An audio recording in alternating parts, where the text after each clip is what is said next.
চমৎকার দেখাচ্ছে তাকে। যাচ্ছে অনুষ্ঠানে মাহফুজ, শুনি তোমার জীবনের গল্প। থ্যাংক ইউ গুরু।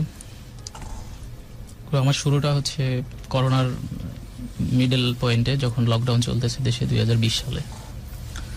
তো আমার তার সাথে পরিচয়, মাইক্রোফোনটা নিজের মতো করে অ্যাডজাস্ট করে নিতে পারো। Your very smart guy. তুমি তো বুঝছো লিপ টাচ যত কাছে রাখা যায় মাইক্রোফোন। আমার গল্পটা যাকে নিয়ে শুরু, তার সাথে পরিচয়টা আমার ফেসবুকে হয়। তো বেটার হাই হ্যালো, সেই আমাকে ফ্রেন্ড রিকোয়েস্ট পাঠিয়েছিল, আমি অ্যাকসেপ্ট করেছি। তারপরে দীর্ঘদিন কোনো টেক্সট নেই, কথাবার্তা নেই। অনেকদিন পরে একটা কিলার পিকচার দেয়া আছে। আফটার 6 মান্থ পরে করোনার লাস্ট যে লকডাউনটা, ওইটার মধ্যেই তার সাথে আমার হাই হ্যালো হয়। আমি তখন দেশের বাড়িতে গিয়েছিলাম। তো ওই সময় আমি চিন্তা করলাম যে দেখি এত রাতে কে অনলাইনে আছে। তো আমি তাকে একটা টেক্সট পাঠাই, যেহেতু এতদিন ধরে আমি আবার তার সুন্দর সুন্দর ছবি ফেসবুকে পোস্ট করে, স্টোরি দেয়, ওটার মধ্যে হারিয়ে যায় না, জাস্ট ভালো লাগে, কমেন্টস দেই, লাভ রিয়াক্ট দেই, ও দেয় আমার ছবিতে।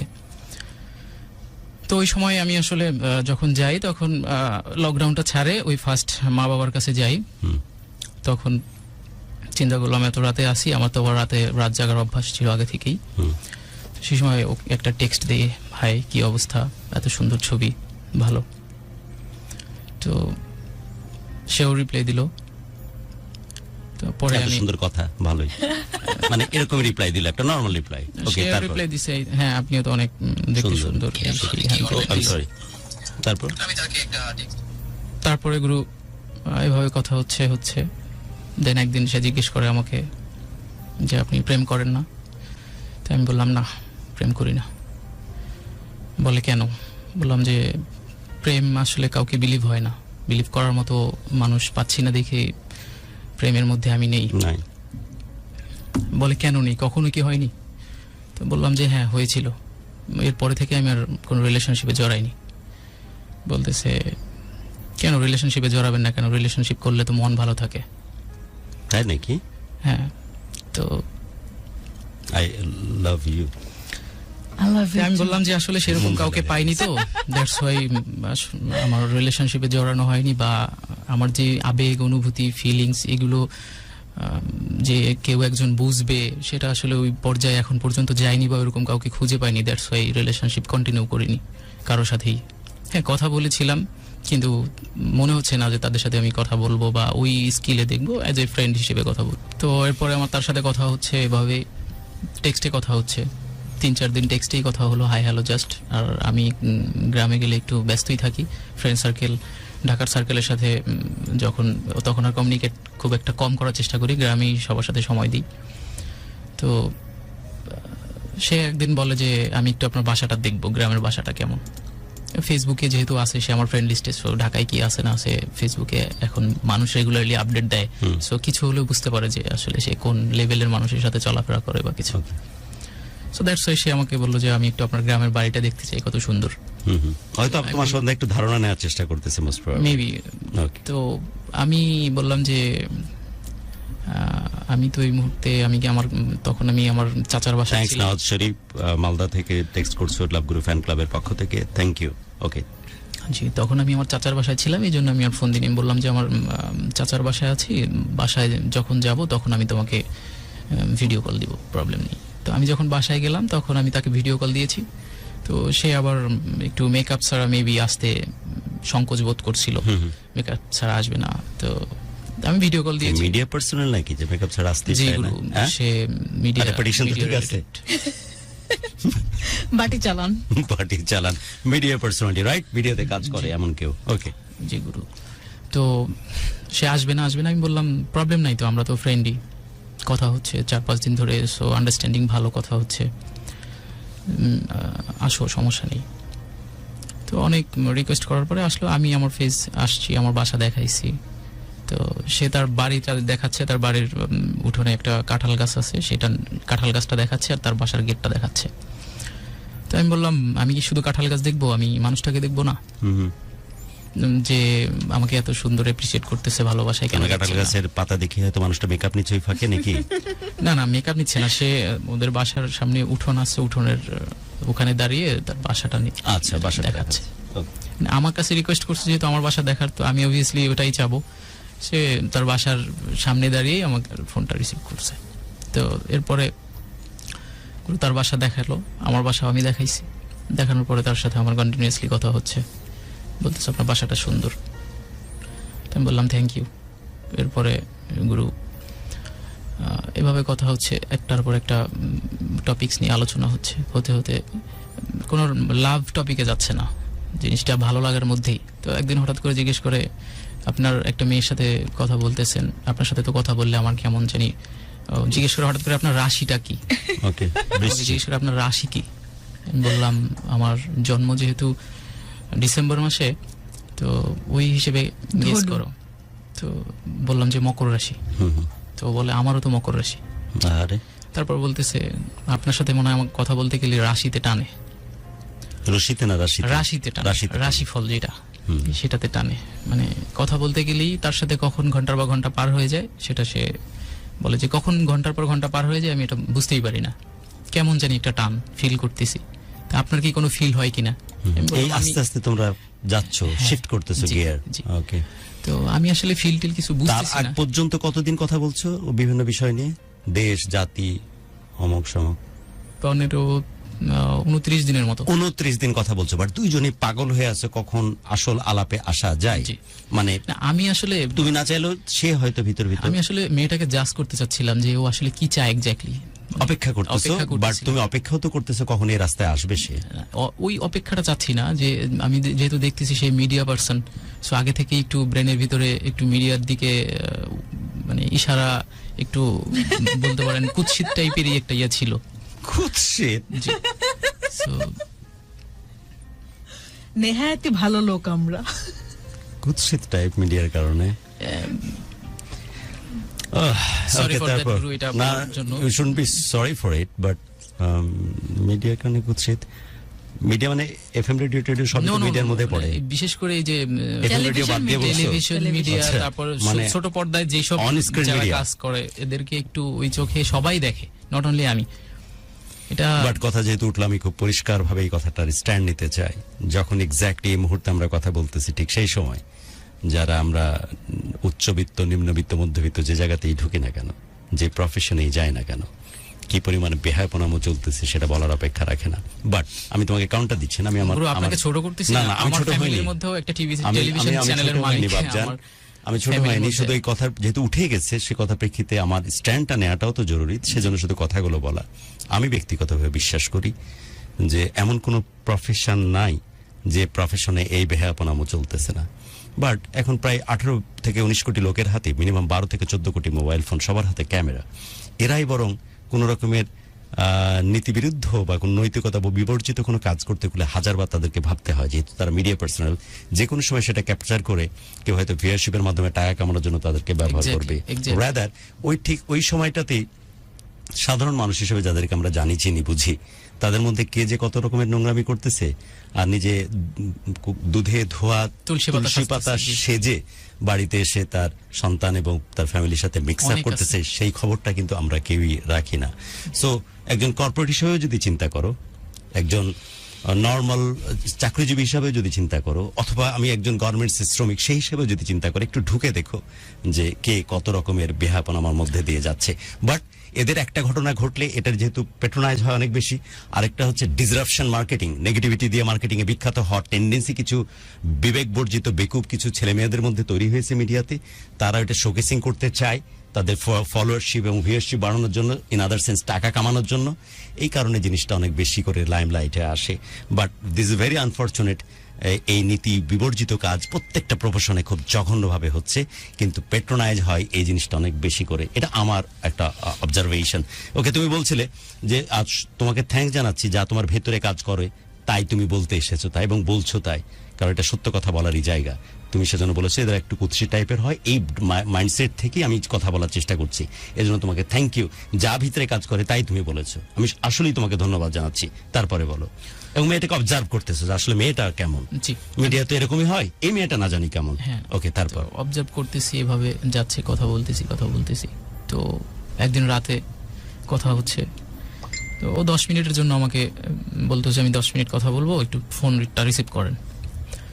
তো আমি গ্রামে গেলে একটু ব্যস্তই থাকি মোটামুটি। আমি যখন গ্রামে যাই 1 বছর পরে, মা বাবা গ্রামেই থাকে, মা বাবার কাছে মোটামুটি 1 মাস থেকে আসি। যত ব্যস্ততাই থাকুক না কেন আমি এরকমটা করি, আর লং টাইম পরে যাই, 1 মাস থেকে আসি। তো ওই দিন আমি 10 মিনিটের জন্য না, বললাম যে আজকে তো আমাকে সারা রাত টাইম দিব, সমস্যা নেই। তো তখন আমার ফিলিংস মনে হচ্ছে যে ওর প্রতিও কথা বলতে বলতে ও আমার যেই জিনিসগুলো নিয়ে আমি ওর সাথে কথা বলতেছি, রিলেশনশিপ নিয়েই কথা বলতেছি, বলে কেন করেন না, প্রিভিয়াস রিলেশনশিপ সম্পর্কেও জানতে চাচ্ছিল। তো আমার ওই রিলেশনশিপটা ছিল 2013 সালে, শর্ট টাইম, কিন্তু আমি একটু মনে হয় খুবই ইমোশনাল টাইপের ছেলে, যে কারো প্রতি যদি ফিলিংসটা গ্রো করে ওইটা সহজে ক্লোজ করতে পারি না, সৎভাবেই চাই, দ্যাটস ওয়াই আমি মনে হয় ক্লোজ করতে পারি না। ওকে, তো ও জানতে চাচ্ছিল যে এটা কেন হলো। তো আমি বললাম যে ওর ফ্যামিলি চায়নি, ও ঢাকার স্থানীয় ছিল, আমি ঢাকার না, দ্যাটস ওয়াই ওর বাবা মা চাইছিল যে ঢাকার কোনো ছেলের সাথে বিয়ে দিবে, দ্যাটস ওয়াই আমার ফ্যামিলির সাথে ওরা কথা বলছে, হয়নি। তো এরপর বাবা মা চাইনি যেহেতু, সেখানে তো আর কন্টিনিউ করা পসিবল না। তো আমি চাচ্ছিলাম যে আমি ওকে বিয়ে করব, এটা আমি ওর সাথে বলতেছি। তো আমি ওকে বিয়ে করব, কিন্তু আমার ফ্যামিলির সাথে ওই মেয়ের ফ্যামিলি যোগাযোগ করে আমাকে, হাসান আহমেদ বলেছে যে গরুর দুধ দিয়ে কিন্তু কেউ তুলসী পাতা ধয় না।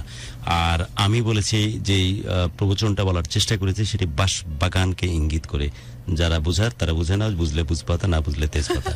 ওকে, তারপর জি গুরু, তারপরে তুই তো বুঝছস না, তোর বোঝা লাগবে না, আমি চাই যে বাকি যারা বুঝার তারা বুঝে নাও। নেক্সট, তারপরে গুরু এভাবে কথা হচ্ছে, ওই মেয়েটাকে নিয়ে কথা হচ্ছে, তো বলতেছে যেটা গেছে পাস্ট ইজ পাস্ট।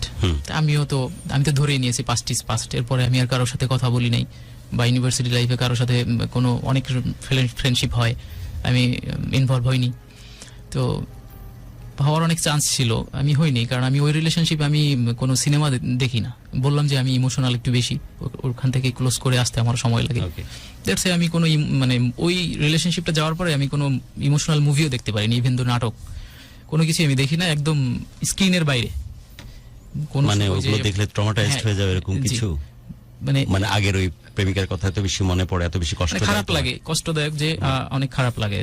এই জন্য আমি ইমোশনাল জিনিস দেখি না, শুধু ইন্ডিয়ান কিছু শো দেখি, ওই যে আপনার লাইভ যে সংগুলো ওইগুলো দেখি, তাও খুব খারাপ লাগে, যে স্যাড সংগুলো যখন লাইভে ওরা করে তখন খুবই খারাপ লাগে, এতটুকুই। এর বাইরে আমি যেহেতু বিজনেস করি, বিজনেস নিয়ে ব্যস্ত থাকি। তো গুরু এভাবে কথা বলতে বলতে এক সময় দেখলাম যে না, ওর প্রতি কেমন জানি একটা কথা বলতে ভালোই লাগতেছে। আর ও দেখতেছি যে ফোন দিলে আর ছাড়ে না, একটা না, গ্রামে বসেই একটা না ঘন্টা পার হয়ে যাচ্ছে। এমনও দিন হয়েছে যে গ্রামে বসে এই যে 1 মাস গেল, মনে হয় 29 দিন, 30 দিনের মাথায় যে তার সাথে আমার ফজরের আজান দিয়ে ফেলছে কথা বলতে বলতে। কি বলতেছি এই সব নিয়েই। তো আমি ওর লাইফ সম্পর্কে জিজ্ঞেস করি, ও আমার লাইফ সম্পর্কে জিজ্ঞেস করি, এতটুকুই। তো আমি বললাম ঠিক আছে, আমরা তো গুড ফ্রেন্ড হতে পারি, ভালো। তো ঢাকা আসলে তোমার সাথে না, অনেক ভালোবাসা তোমার জন্য। শনিবার তোমার অপারেশন, আমরা সবাই দোয়া করছি তোমার জন্য, হসপিটালের বেডে শুয়ে আমাদের প্রোগ্রাম তুমি শুনছো বলছো। ওকে গুরু, এভাবে চলতেছে। তো ঢাকায়, এর মধ্যে আমি আবার ঢাকায় চলে আসছি। ঢাকায় আসার পরে তার সাথে তোমার কন্টিনিউ কথা হচ্ছে, যোগাযোগ আছে। এখন তো তোমার বিষয়বস্তু আর দেশ জাতি নিয়ে নাই, প্রেম ভালোবাসাতে চলে এসেছে নাকি? জি। ওকে। তো আমি যখন ওকে নিয়ে ভাবি তখন অন্য কিছু কোনো কাজ করে না, আমার মনে হচ্ছে যে ও ছিল একদিকে আর আমার বাকি সবকিছু একদিকে, এরকম। তো গুরু আমি ঢাকায় আসার পরে যেদিন আসছি তার পরের দিন আমাকে বলতেছে দেখা করব, বের হন। ও আমাকে আবার আপনি করে বলতো ওই সময়। তো বললাম এখন আমি তো একটু ঢাকায় আসছি, আমি একটু গুছাই টুছাই নিই, তারপরে দেখা করি। বলে গুছানোর কি আছে, আমি তো বের হয়েছি, আমি মগবাজার আসছি। যেহেতু মিডিয়ায় কাজ করতো, তো প্রায় মগবাজার যেত। তো আমাকে বলতো যে আমি অমুক প্রডিউসারের সাথে কাজ করি। তো বলো আচ্ছা ঠিক আছে, আমি তো ওইদিকে যাই মাঝে মাঝে, টিএসসিতে আমার আড্ডা, ভালো কথা, তাহলে তুমি কি মগবাজার, আমি টিএসসি তে আসতেছি, আমার ওখানে অনেক ফ্রেন্ড সার্কেল থাকবে, তুমি আসতে পারো, দেখা করতে পারো। বলো না, আপনার ফ্রেন্ড সার্কেল নতুন, ফার্স্ট টাইম দেখা করবো, ফ্রেন্ড সার্কেলের সাথে কেন? তুমি বললাম ঠিক আছে, তাহলে তোমাকে রিসিভ করতে হবে। বলে হ্যাঁ, আপনি আমাকে নিয়ে যান এসে। ফার্স্ট টাইম দেখা হচ্ছে, ফার্স্ট টাইম। তো তুমি তো সেই রকম এক্সাইটেড। ফেসবুকের মাধ্যমে কমিউনিকেশন, ফোনে এতদিন কথা, কতদিন কথা? 1.5 মাসের মতো। এবার দেখা হচ্ছে প্রথম। জি। সো তো গুরু আমি কমপ্লিট টমপ্লিট পরে গেছিল নাকি? না গুরু, নরমালি Okay. কেটস একটা টি শার্ট আর গ্যাবার্ডিং একটা প্যান্ট। ওকে। তো পরে আমি কোথা দেখা হচ্ছে তোমাদের? মগবাজার। মগবাজার। ওই যে মিডিয়া গুলি, ওখান থেকে পিক করতেছে? ওখান থেকে তাকে পিক করবো। আমি ফোন দিচ্ছি, তো সে বলতেছে একটু নিচে ওয়েট করেন, একটা ইয়ার কথা বললো, হসপিটালের কথা। ওই হসপিটালের 6 তলায় হচ্ছে ওর ওই প্রডিউসারের অফিস। তো আমি ওখানে ওয়েট করতে গেছি, যাওয়ার পর ওর ফোন দিলাম যে আমি তো এখানে আসি, তুমি তাহলে আসো। তো নিচে কোনো বসার জায়গা নেই, একটা হসপিটাল ছিল পাশে, হসপিটালের ইয়াতেই বসছি আর কি। তো এর মধ্যে ও 5 মিনিট পরে আসছে। তো এসে আমাকে ফোন দিছে, আমি ওকে বুঝছি যে ওই মেয়েটাই, বা ছবি তো ফেসবুকে দেখছো। তো আমি দেখেও একটু না দেখার ভান করে চাচ্ছি যে আর 2-3 বার ফোন দেয় প্রথম দেখায়। জি, না খারাপ দেখায় না গ্রুপ, ভালোই মানে ফেসবুকে তো আসলে একটু ও তো একটু লাইটিং এরিয়ার মানুষ, ওই যে হ্যাঁ, তো ফেস কাটিংটা সুন্দর ছিল। রং আশা করে কখনো যাবে না, ছেলে এবং মেয়ে সবার জন্য কিন্তু এই রঙের ব্যাপারে বেশি ফ্যাসিনেটেড হয় না।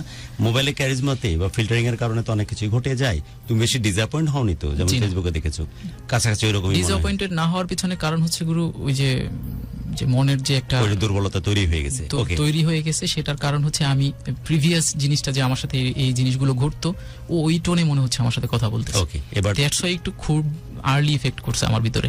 ওকে, তারপর দেখলা সামনাসামনি? জি, তারপরে সামনাসামনি আমি পিছন থেকে এসে বললাম কি অবস্থা, কেমন আছো? তারপরে গুরু আমাকে এসে সাইজ মাপতেছে, হাইট মাপতেছে। ওমা, আমাকে এর আগে জিজ্ঞেস করছে আপনার হাইট কত? ফার্স্ট দেখাতেই? হ্যাঁ। তাই আমি বললাম, আমি বলছি যে আমার 5 ফিট 7। তো ও বলতেছে যে 5 ফিট 7 হবেন শিওর? আপনার ছবি দেখে তো মনে হয় না, আপনাকে মনে হয় 5 ফিট। আমি বললাম আচ্ছা ঠিক আছে 5 ফিট। হ্যাঁ। তো এরপরও আমার এসে হাইট মাপতেছে। প্রথম দেখাতে কথাবার্তা ছাড়াই? ওই যে আমি জিজ্ঞেস করলাম কি অবস্থা, কেমন আছো? কি অবস্থার পরে হাইট মাপতে শুরু করছে? এরপরে মানে আমার একদম পা থেকে, আমি কোনোদিন করি না, পা থেকে মাথা পর্যন্ত। ভাবতে পারিস একটা মেয়ে এতদিন ধরে কথা বলতেছে, ফার্স্ট দেখাতে কি অবস্থা কেমন আছে, প্রথমে হাইট মাপতেছে। হ্যাঁ, তারপর পা থেকে মাথা পর্যন্ত তাকাইছে। চেহারা রং দেখে তো ফিদা, এখন শুধু হাইট ঠিক থাকলে তার লাগে না। দেন আমি বললাম যে ঘটনা কি, তুমি আমার ফার্স্ট দেখাই তুমি অন্য কিছু বলো।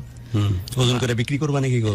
না, আমি বললাম যে তুমি অন্য কিছু বলো, হাইট মানে হাইট কি শর্ট হয়ে গেছি বা বেটে হয়ে গেছি? তুমি বলতেছে না, আমার আসলে বিয়ের জন্য সিভি ড্রপ করা, তো আসলে ওইখানে যতগুলো ছেলে আসে সব আমার থেকে শর্ট। সে বা কত হাইটে? ও ছিল 5 ফিট 5। 5 ফিট 5 অনেক হাইট, তো কনসার্ন হবে আজ এই দেশে, বিশেষ করে 5 ফিট 5 মানে আনইউজুয়াল অ্যাকচুয়ালি। তো অনেক লম্বা দেখায় তাহলে তাকে। হ্যাঁ। তো গুরু নাকি মাপে পার পাইলা তুমি নাকি? তার মধ্যে আবার হিল আছে ধরো? না, ও হিল খুব একটা পড়তো না, ওই যে মানে উতরায় গেছিল মাপে। কি বললো? ওর থেকে তো বলো না ঠিক আছে, চলবে না পারফেক্ট ঠিক আছে, না যাচ্ছে এট লিস্ট ওই মানে সিভি গুলো হচ্ছে ভালো। আমি বললাম সিভি কিসের সিভি? পরে বলতেছে যে আমার এরকম সিভি দেওয়া, অনেক জায়গা থেকে ফোন টোন আসে বিয়ের জন্য, তো আমার সাথে যায় না। যদি আমি হিল একটু পরি তখন দেখা যাবে তারা আরো একদম আরো শর্ট দেখায়। হাইট এত ম্যাটার করে? হ্যাঁ। না ওরকম করিস না, আন্দাজ কিছু ম্যাটার ঠিকই কাহিনী করবি, কিচ্ছু না, শুধু ভালোবাসা। I love you. I love you too. I love you 3000। তুই ভাগ্যের ছিলি রে, এই কারণে কোন রকম বাইচে আছিস। আমি Tony Stark. I love you 3000। ভালো থাকিস অঙ্গন, তো মানুষের পৃথিবীতে অনেক দরকার। হ্যাঁ, তারপর মাহফুজ? জি গুরু, এভাবে হাইটে উতরায় গেলা, রং চেহারা তো মাশাআল্লাহ বলার অপেক্ষা রাখে না। তো তারপরে ওখান থেকে আমি বাইক নিয়ে গেছি। নাকি বকরি হালাল করার আগে দেখে শুনে নিচ্ছে? আমরা দেখি গল্প কোথায় নিয়ে যায়। তারপর মাহফুজ? তারপরে ওখান থেকে আমি তাকে রিসিভ করলাম। রিসিভ করার পরে বাইকে চিন্তা করলাম কোথায় যাব, জিজ্ঞেস করছি কোথায় যাবো। বাইক মানে তুমি বাইক চালাচ্ছিলে? ওকে। তো বললাম কোথায় যাব। তো তখন আসলে লকডাউনটা পুরো ক্লিয়ার না, জাস্ট ঢাকার মধ্যে আমার বাইকের সামনে আবার প্রেস লেখা আছে। তো ওই যারা এই রিলেটেড তারা বা একটু মুভ করতে পারে এরকম। তো বললাম কোথায় যাবা, কোন দিকে যাবা, সব জায়গায় তো সবকিছু রেস্টুরেন্ট ওপেন নাই, খুব রেস্ট্রিক্টেড। তো ও বলতেছে আপনার যেখানে ইচ্ছা সেখানে চলেন। আমি বললাম আচ্ছা ঠিক আছে। পরে আমরা ধানমন্ডিতে একটা ফরেস্ট লাউঞ্জ নামে একটা রেস্টুরেন্ট আছে, ওখানে গেছি, যে দেখি ওইটা ওপেন আছে অনলাইনে। তো ওখানে গেছি, যাওয়ার পরে আমরা খাওয়া দাওয়া করতেছি, ছবি টবি তুললাম। এই ফার্স্ট দেখা, আমি আবার একটু লুকোচুরি করে দেখলাম আসলে মেয়েটার ফেসটা তো সুন্দর, পাটা কেমন দেখি। তুমিও কম যায় না বাপু, আমি কারণ ফেসে যেহেতু কালার টালার মারতে পারে, পায়ের মারতে হয়তো ভুলে যাবে, এই ফাঁকে তুমি রংটা জাজ করার চেষ্টা করছো, তুমিও কম যাও না বাপু। ওকে, তা দুজন দুজনকে দেখছো, দুজনকে হালাল করবে, তার আগ দিয়ে খুব শেয়ানা। বাকরা বাকরি হালাল হওয়ার আগ দিয়ে দুজনকে দেখে নিচ্ছে। এই ফাঁকে আবারও রিকোয়েস্ট, এবার আজকে যেন হাঁটতে না হয় প্লিজ। এক্স্যাক্টলি, আমি ফুটবলে হারার কথা বলিনি, ভালোবাসার যুদ্ধে হারার কথা বলবো। ভালোবাসার বাংলাদেশ ফিওনা প্রেজেন্টস, আমরা এই ফাঁকে কথা বলছিলাম ফিওনার স্বত্বাধিকারী মিস্টার কামরুল হাসানের সাথে। যাচ্ছি মাহফুজের কাছে। সরি মাহফুজ, একটু সময় তো নিতেই হলো। আমরা গল্পে ছিলাম, বাইকে উঠে গেছে প্রিয়তম সেই মানুষটি, তার আগে হাইট মেপেছে, আর তুমিও পা দেখে কনফার্ম হয়েছো গায়ের কালারটা অ্যাকচুয়াল কিনা। আমি আবার ওটা ছবি তুলে নিয়ে ছবিও তুলে নিয়ে রেখেছো। বাকরা এবং বাকরি হালাল হওয়ার আগ দিয়ে পরস্পরকে দেখে বুঝে নিচ্ছে। এইবার তোমরা বাইকে করে রওনা দেওয়া শুরু করলে, তারপর? জি, এরপরে বের হলাম ধানমন্ডি থেকে। তো ওকে বাসায় দিয়ে আসতে হবে, তখন প্রায় রাত 11:30 বাজে। তো আমার আবার বাসার গেট লক করে দেয় 11টার দিকে। তো এরপরে আমি ওকে নিয়ে বের হলাম, বললাম যে এখন তোমাকে বাসায় দিয়ে আসতে গেলে আমার তো অনেক লেট হয়ে যাবে বাসায় ঢুকতে, তখন আবার চিল্লাচিল্লি করবে। পরে বলতেছি ঠিক আছে, তাহলে আমি একটা বাইক নিয়ে চলে যাই, উবার নিয়ে। পরে বলতেছি ঠিক আছে তাহলে যাও, আমি সরি এখন দিয়ে আসতে পারতেছি না, কারণ এদিকে ফোন আসতেছে, আমি আবার বাইরে থাকলে সবাই একটু টেনশন করে। ওকে, তো বললাম যে ঠিক আছে সরি, কালকে তোমাকে ড্রপ করে দিয়ে আসবো, কিন্তু যদি বের হও দেখা হয়। তুমি স্টার্টিং এ বললে ড্রপে চলে গেলে, মাঝে কিছু হয়নি? আমি বললাম যে নেক্সট টাইম তোমাকে আমি দিয়ে আসবো, মনে কিছু নিও না, হ্যাঁ, এভাবে but বলতেছি। আমি মাঝে- নরমালি নিয়েছি যে মাঝে কিছু হয়নি, মানে এই যে ইন বিটুইন সময়টা যে তোমরা একসাথে কাটালে, তো না, ইন বিটুইন সময়ের মধ্যে ওই যে হাত ধরাধরি তো নাই, কারণ রুফটপে কথা বললাম না, হাত ধরাধরি না, তো এগুলো নাই, তুমি পছন্দ করো না। ফর্মালিটিস। ওকে, তো আমি এই মধ্যে একটু গেছি লেট করি, তো ফর্মালিটিস মেনটেন করে কি খাবা অর্ডার দিলাম, অর্ডার দেওয়ার পরে ওর পছন্দের খাবার অর্ডার দিল। আমি বললাম ঠিক আছে আমার সবই চলে, সমস্যা নেই, খাবো। তো মাঝখানে ওর ফোন টোন আসলো, কথাবার্তা বললো, বলার পরে নেমে চলে গেলাম। তো এরপরে মানে যখন বিদায় দিব তখন হচ্ছে ঠিক আছে তাহলে আপনি যেহেতু দিয়ে আসতে পারবেন না, তাহলে আমি একটা উবার নিয়ে চলে যাই। ঠিক আছে সরি, নেক্সট টাইম তোমার সাথে যখন দেখা করবো তখন তোমাকে ড্রপ করে দিয়ে আসবো, এটা বলে Okay. ওকে ও একটা উবার ডাকলো, ও চলে গেল। তো এরপরে বাসায় যে ফোন দিছে আবার, বাসায় গেছেন কিনা, পৌঁছেছেন কিনা, না আবার কোথাও পরে টরে গেছেন, আপনি তো আবার খুব বাজে অবস্থায় বাইক চালান দেখলাম, রাফ। আমি বললাম আমার এরকমই অভ্যাস, পিছনে বসতে পারলে বসবা, না বসতে পারলে দরকার নেই, রিক্সায় চড়বো। পরে মেয়েরা কিন্তু বন্যতা পছন্দ করে, পরে বলার সময় বলবে, শক্ত করে ধরবে, আর ধরেনি, ওই দিন গাড়িতে জোরে হ্যাঁ, চালাচ্ছিল, ধরেছিল তো ফ্রেন্ড ধরতেই পারে। আমি নর্মালি ব্যাপারটা নিয়েছি, ওই রকম কোনো ফিলিংস আমার মধ্যে ছিল না। তোরা কিন্তু মুখে বারবার বলিস এগুলো ভালো না, এভাবে চলবে না, কিন্তু তোরা আবার বন্যতা পছন্দ করিস। ডিপ ডাউন পছন্দ করিস। তারপর তো গ্রুপের পরে ওকে বাসায় যে ফোন দেওয়ার পরে যে কিভাবে কি, আমি বললাম যে হাইট তো মেপে নিলা, কি কারণে হাইট মেপে নিলা, সামনে কি বিয়ে টিয়ে হবে নাকি আমাদের? পরে বলতেছে সমস্যা কি, রাশি তো টানে, মনও মনে হয় টানবে। আমি বললাম যে মন টানলেই তো হবে না, আমার তো অনেক, আমি ফ্যামিলিতে আবার একা, সো অনেক কিছু চিন্তা ভাবনা করে তারপরে করতে হবে। হুট করে আগে একটা রিলেশনশিপে যে অনেকটা স্যাডনেস টাইম কাটছে, এখন আবার নতুন করে আমি ও পা কেমন ছিল এমন জানতে চেয়েছে। এই পাকনাগুলো যে কোথায় থাকে, এরাই আমার সত্যিকারের লিসেন। পা কেমন না, ছিল, পা সাদা মোটামুটি সাদা নাকি কালা কালা? উজ্জ্বল ছিল, উজ্জ্বল শ্যামবর্ণ। তোর কমন পড়েনি ভাই, তুই বলছিস সাদা সাদা কালা কালা, মাঝামাঝি ছিল, উজ্জ্বল শ্যামাবর্ণ। ওকে, তারপর? জি গুরু, এরপরে এটাই কথা হচ্ছে, এই অনেক টপিকস নিয়ে কথা হচ্ছে। রাত্রে ফোন দিচ্ছে যে খাওয়া দাওয়া হয়েছে কিনা, আমিও জিজ্ঞেস করতেছি যে প্রাথমিক অবস্থায় যে ইয়াটা হয় আর কি, যে খাওয়া দাওয়া করছো কিনা, কেয়ারিংটা শুরু হচ্ছে আর কি। আর ওর কাছে মনে হয় যে একটু কেয়ারিংটা বেশি পেয়েছিলাম প্রথম দিকে, কারণ ওই যে ফার্স্ট যে ধাক্কাটা আমি আচ্ছা, সংখ্যাটা সবসময় হাজারের আশপাশে থাকে। আমাকে তোমরা যেহেতু কথাই দিয়েছো যে যারা এই মুহূর্তে লাইভে আছে সবাই শেয়ার করবি, হাজারটাই না কেন, প্লিজ শেয়ার করো, প্লিজ শেয়ার করো। আমি তার অন্য কিছুই চাই না। কত কষ্ট করে ছুটে ছুটে আসি, এ যাচ্ছি মিনিমাম 2.5-3 ঘন্টা জার্নি করে এক জায়গা থেকে। প্লিজ শেয়ার করো। ওকে মাহফুজ, জি, কন্টিনিউ কথা হচ্ছে এভাবে যে আপনি তাইলে কি দেখলেন, আমাকে দেখে কি আবার কি মনে করছেন, আমি তো কালো মানুষ একটা, হুম বা দেখে কি বকটক মনে করছেন কিনা, আবার কি অবস্থা, শুকনো একটা মেয়ে। আমি বললাম তোমার আগের ছবি তো অনেক সুন্দর ছিল, মোটামুটি ভালোই গালটাল ভরার ছিল ভালো, তো এখন তো একটু মোটামুটি শুকনা শুকনা লাগতেছে, মানে বডি শুকনা, ফেস ঠিক আছে, এভাবে আমি বলতেছি। মানে সেপারেটলি দেখছো সেটা ওরা বুঝাই দিলা। আচ্ছা। মানুষের মানে গ্রোথের ফ্যাটনেসটা তো বোঝা যায় অ্যাটলিস্ট, বোঝা যাচ্ছে। সেটা ছবিতে হোক আর সামনাসামনি হোক। সামনাসামনি ওকে। তো ওই ফ্যাটনেসটা ওর মধ্যে ছিল না, একদমই স্লিম, কারণ বাট ফেসটা, ওর ফেসটার প্যাটার্নটাই ওরকম যে শুকনা হলেও গোলাকৃতি ধরনের। গোলাকৃতি, Okay, হ্যাঁ, তারপর- গোল ফেসের। তো এভাবে ওর সাথে কথা হচ্ছে, তারপরে কন্টিনিউ হতে হতে যে এরকম ভালো প্রতিদিন দেখা হচ্ছে, পরের দিন আবার বলতেছে রাঙা যে, লিখেছো, লম্বা কত? কালকে এটা আসবেন। 5 ফিট 5, এটা আনইউজুয়াল এবং অন্যরকম লম্বা। তারপর এবার বলতেছে কালকে বের হবেন কিনা, কোথাও যাবেন কিনা, অফিসের কোনো কাজ আছে কিনা। আমি বললাম কাজ তো অবশ্যই আছে, যদি বের হই সন্ধ্যার পরে। বলতে আচ্ছা ঠিক আছে, তাহলে আমি আসবো না আপনি আমাকে নিতে আসবেন। আমি বললাম তোমার বাসা কোথায়? ও বলতেছি মিরপুরে বাসা, মিরপুর এভিনিউতে। তাই আমি বললাম আমি ওই দিকটা খুব একটা চিনি না, তো আমি মিরপুর 10 এইটুকু চিনি, এরপরে চিপা চাপা একটু খুব কম চিনি, যাওয়া হয় কম, আর গেলে ওই যে ড্রাইভার যায় আর উনি চিনে ভালো, আমরা অতটা চিনি না কোন দিক দিয়ে। বললাম যে তুমি মিরপুর 10-এ আসো, আমি ওখান থেকে তোমাকে রিসিভ করে নিয়ে তারপরে যেদিকে যাই।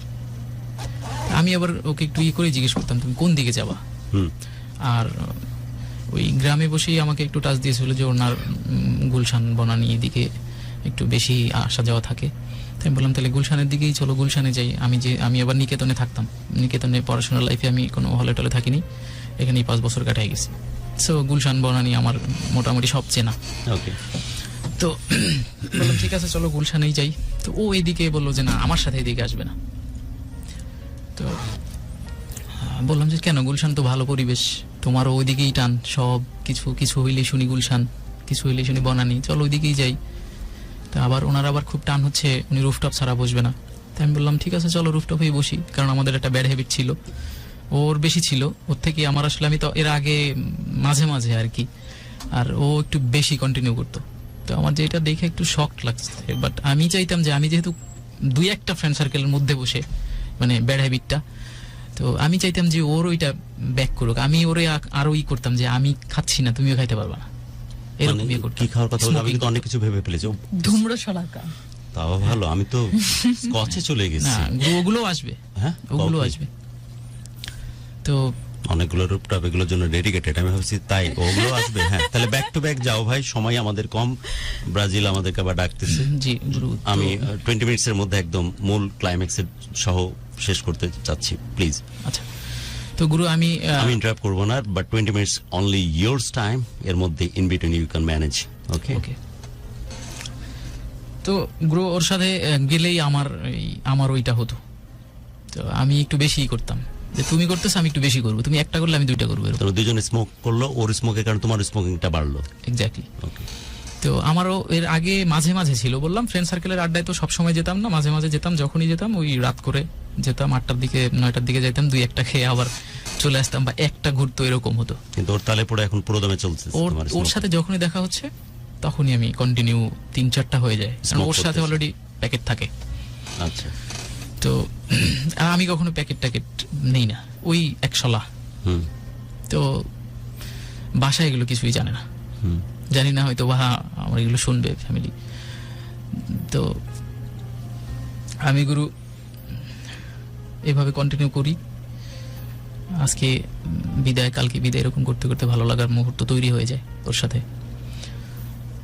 ভালো লাগার মুহূর্ত তৈরি হতে হতে এক সময় বলে ফেললাম যে তাহলে আমরা তো, আমার মনে হচ্ছে তোমার সাথে কথা বললে আমি ওই ফিলিংসটা পাই, ওর থেকে একটু বেশি পাই মনে হচ্ছে, কারণ ও যেই জিনিসগুলো করতো আমি তোমাকে বলছি, তুমি কি সেইটার জন্যই আমার সাথে ওইটার থেকে একটু বেশি করার ট্রাই করো কিনা আমি জানি না, না ওটা যদি না বলতাম তাইলেও কি এগুলো করতাম? বলে আমি জানি না, আপনার সাথে আমার রাশিতে টানে, ওই যে বলছিলাম না রাশি কেমন জানি একটা টান, ঘুরে ফিরে একই কথা, একই কথা, রশিতে টানে, হ্যাঁ, রাশিতে টানে। রাশিতে টানে।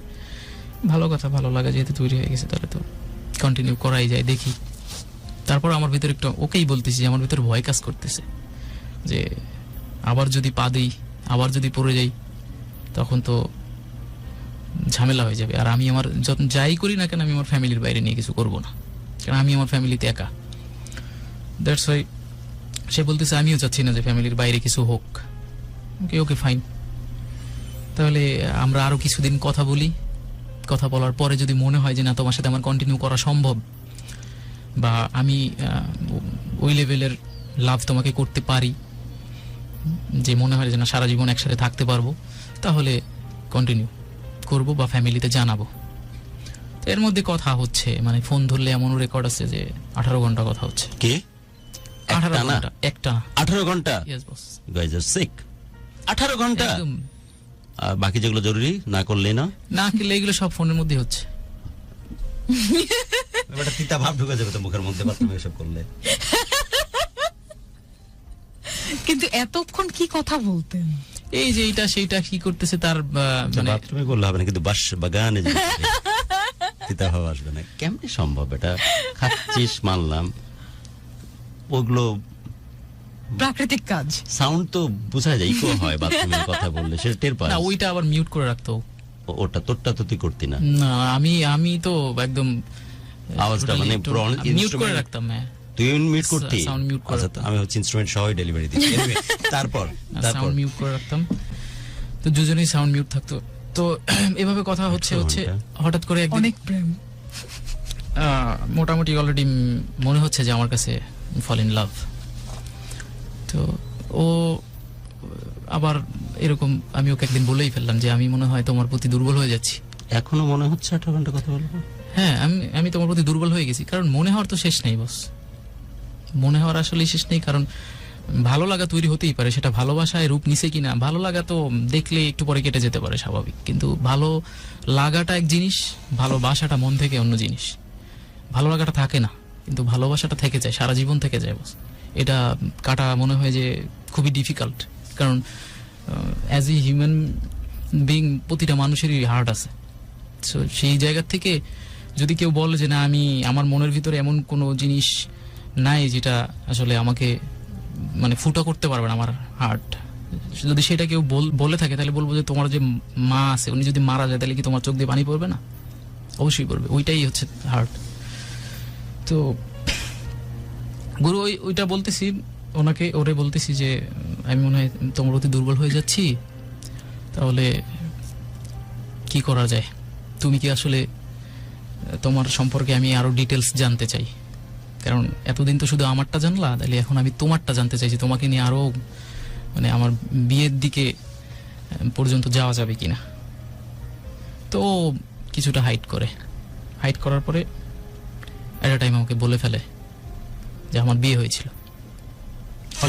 অলরেডি আমি ফল ইন লাভ বলে আমার বিয়ে হয়েছিল। তুমি তো এর মধ্যে প্রেমে পড়ে গেছো মেয়েটির। হ্যাঁ। এতদিন বলেনি? না, অপেক্ষা করেছিল কবে তোমার প্রেমে পড়া হয় কমপ্লিট, তারপরে মনে হয় বললো। ব্যাপারটা তো তাই দাঁড়ালো। Anyway, যাই হোক, সে বললো যে আমার আগে একবার বিয়ে হয়েছিল, এতদিনে সে তথ্য দেওয়ার প্রয়োজন মনে করেনি। দেখতেছে ছেলেটি দুর্বল হচ্ছে তোমার প্রশ্নে। তারপর ওকে, আমার ভিতরে তখন আবার একটা শকনেস কাজ করলো। অলরেডি তা প্রায় 4-5 মাস ওই ভালো সম্পর্ক, একসাথে বসা, মানে এমন রেস্টুরেন্টে গেছি যেখানে ও আর আমি ছাড়া কেউ নেই। সো অ্যাজ এ তখন বয়ফ্রেন্ড গার্লফ্রেন্ডে যা হয় আর কি। তো গার্লফ্রেন্ডের বলতে তোমরা একদম ক্লোজ কন্ট্যাক্টে চলে এসেছো, জি। পরস্পরের হাত ধরতেছো, কিস করতেছো, একদম মিলেমিশে একাকার, এক্সট্রিম লেভেলেও চলে গেছো। জি।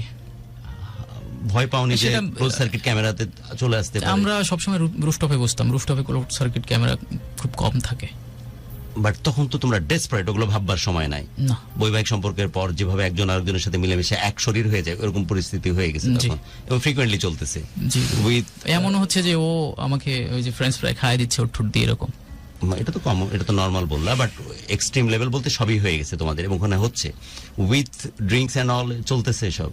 না, ওগুলো শুরু ড্রিঙ্কস নাই, শুরু নেই, শুধু স্মোক চলতেছে। শুধু স্মোকিং এবং খানা পিনা কন্টিনিউয়াসলি এগুলোই হচ্ছে আমাদের ওকে, মধ্যে।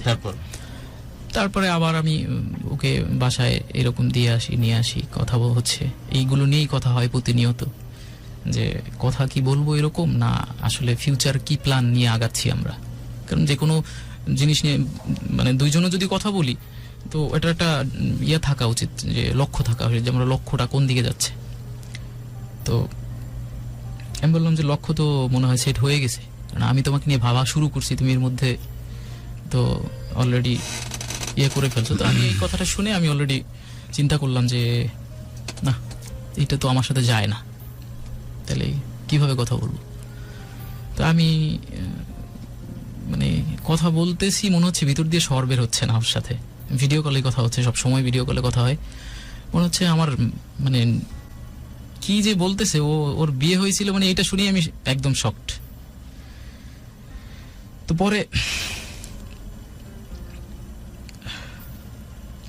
পরে আমি ওরে বললাম যে ঠিক আছে, তুমি যেহেতু বিয়ে হয়েছে তাহলে আর কি করার, বাসায় বলো, ওকে, তুমি তোমার বাসায় বলো তোমাকে একটা ভালো ছেলে দেখে বিয়ে দিয়ে দিতে।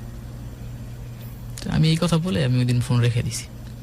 খারাপ লাগা শুরু হয়ে গেছে অলরেডি, কারণ আমি আরেকটু বেশি কথা বললেও হয়তো আরো কিছু বলবে যেটা আমি সহজভাবে নিতে পারবো না, আরো খারাপ লাগবে। তখন আমি ফোনটা রেখে দিছি। ফোনটা রেখে দেওয়ার পর ও আবার ফোন দিছে, ফোন কেটে দিলেন কেন, শক্ট হয়ে গেছেন? তাহলে এই ভালো লাগা, এই ভালোবাসা তৈরি হয়েছিল আমার মধ্যে, এই ভালোবাসা তৈরি করলে কেন না বলে, এটা তো চিটিং। তো পরে ও আবার বললো, আমি ওই সময় বলছি তুমি আসলে, আমি আসলে এই জিনিসটা চিন্তা করিনি এভাবে। তো বললো যে আমি আপনাকে অনেকভাবে বোঝানোর ট্রাই করেছি, চিন্তা করছিলাম অনেকভাবে বলবো, কিন্তু বলা হয়নি। তো খোলা অজুহাত। পরে গুরু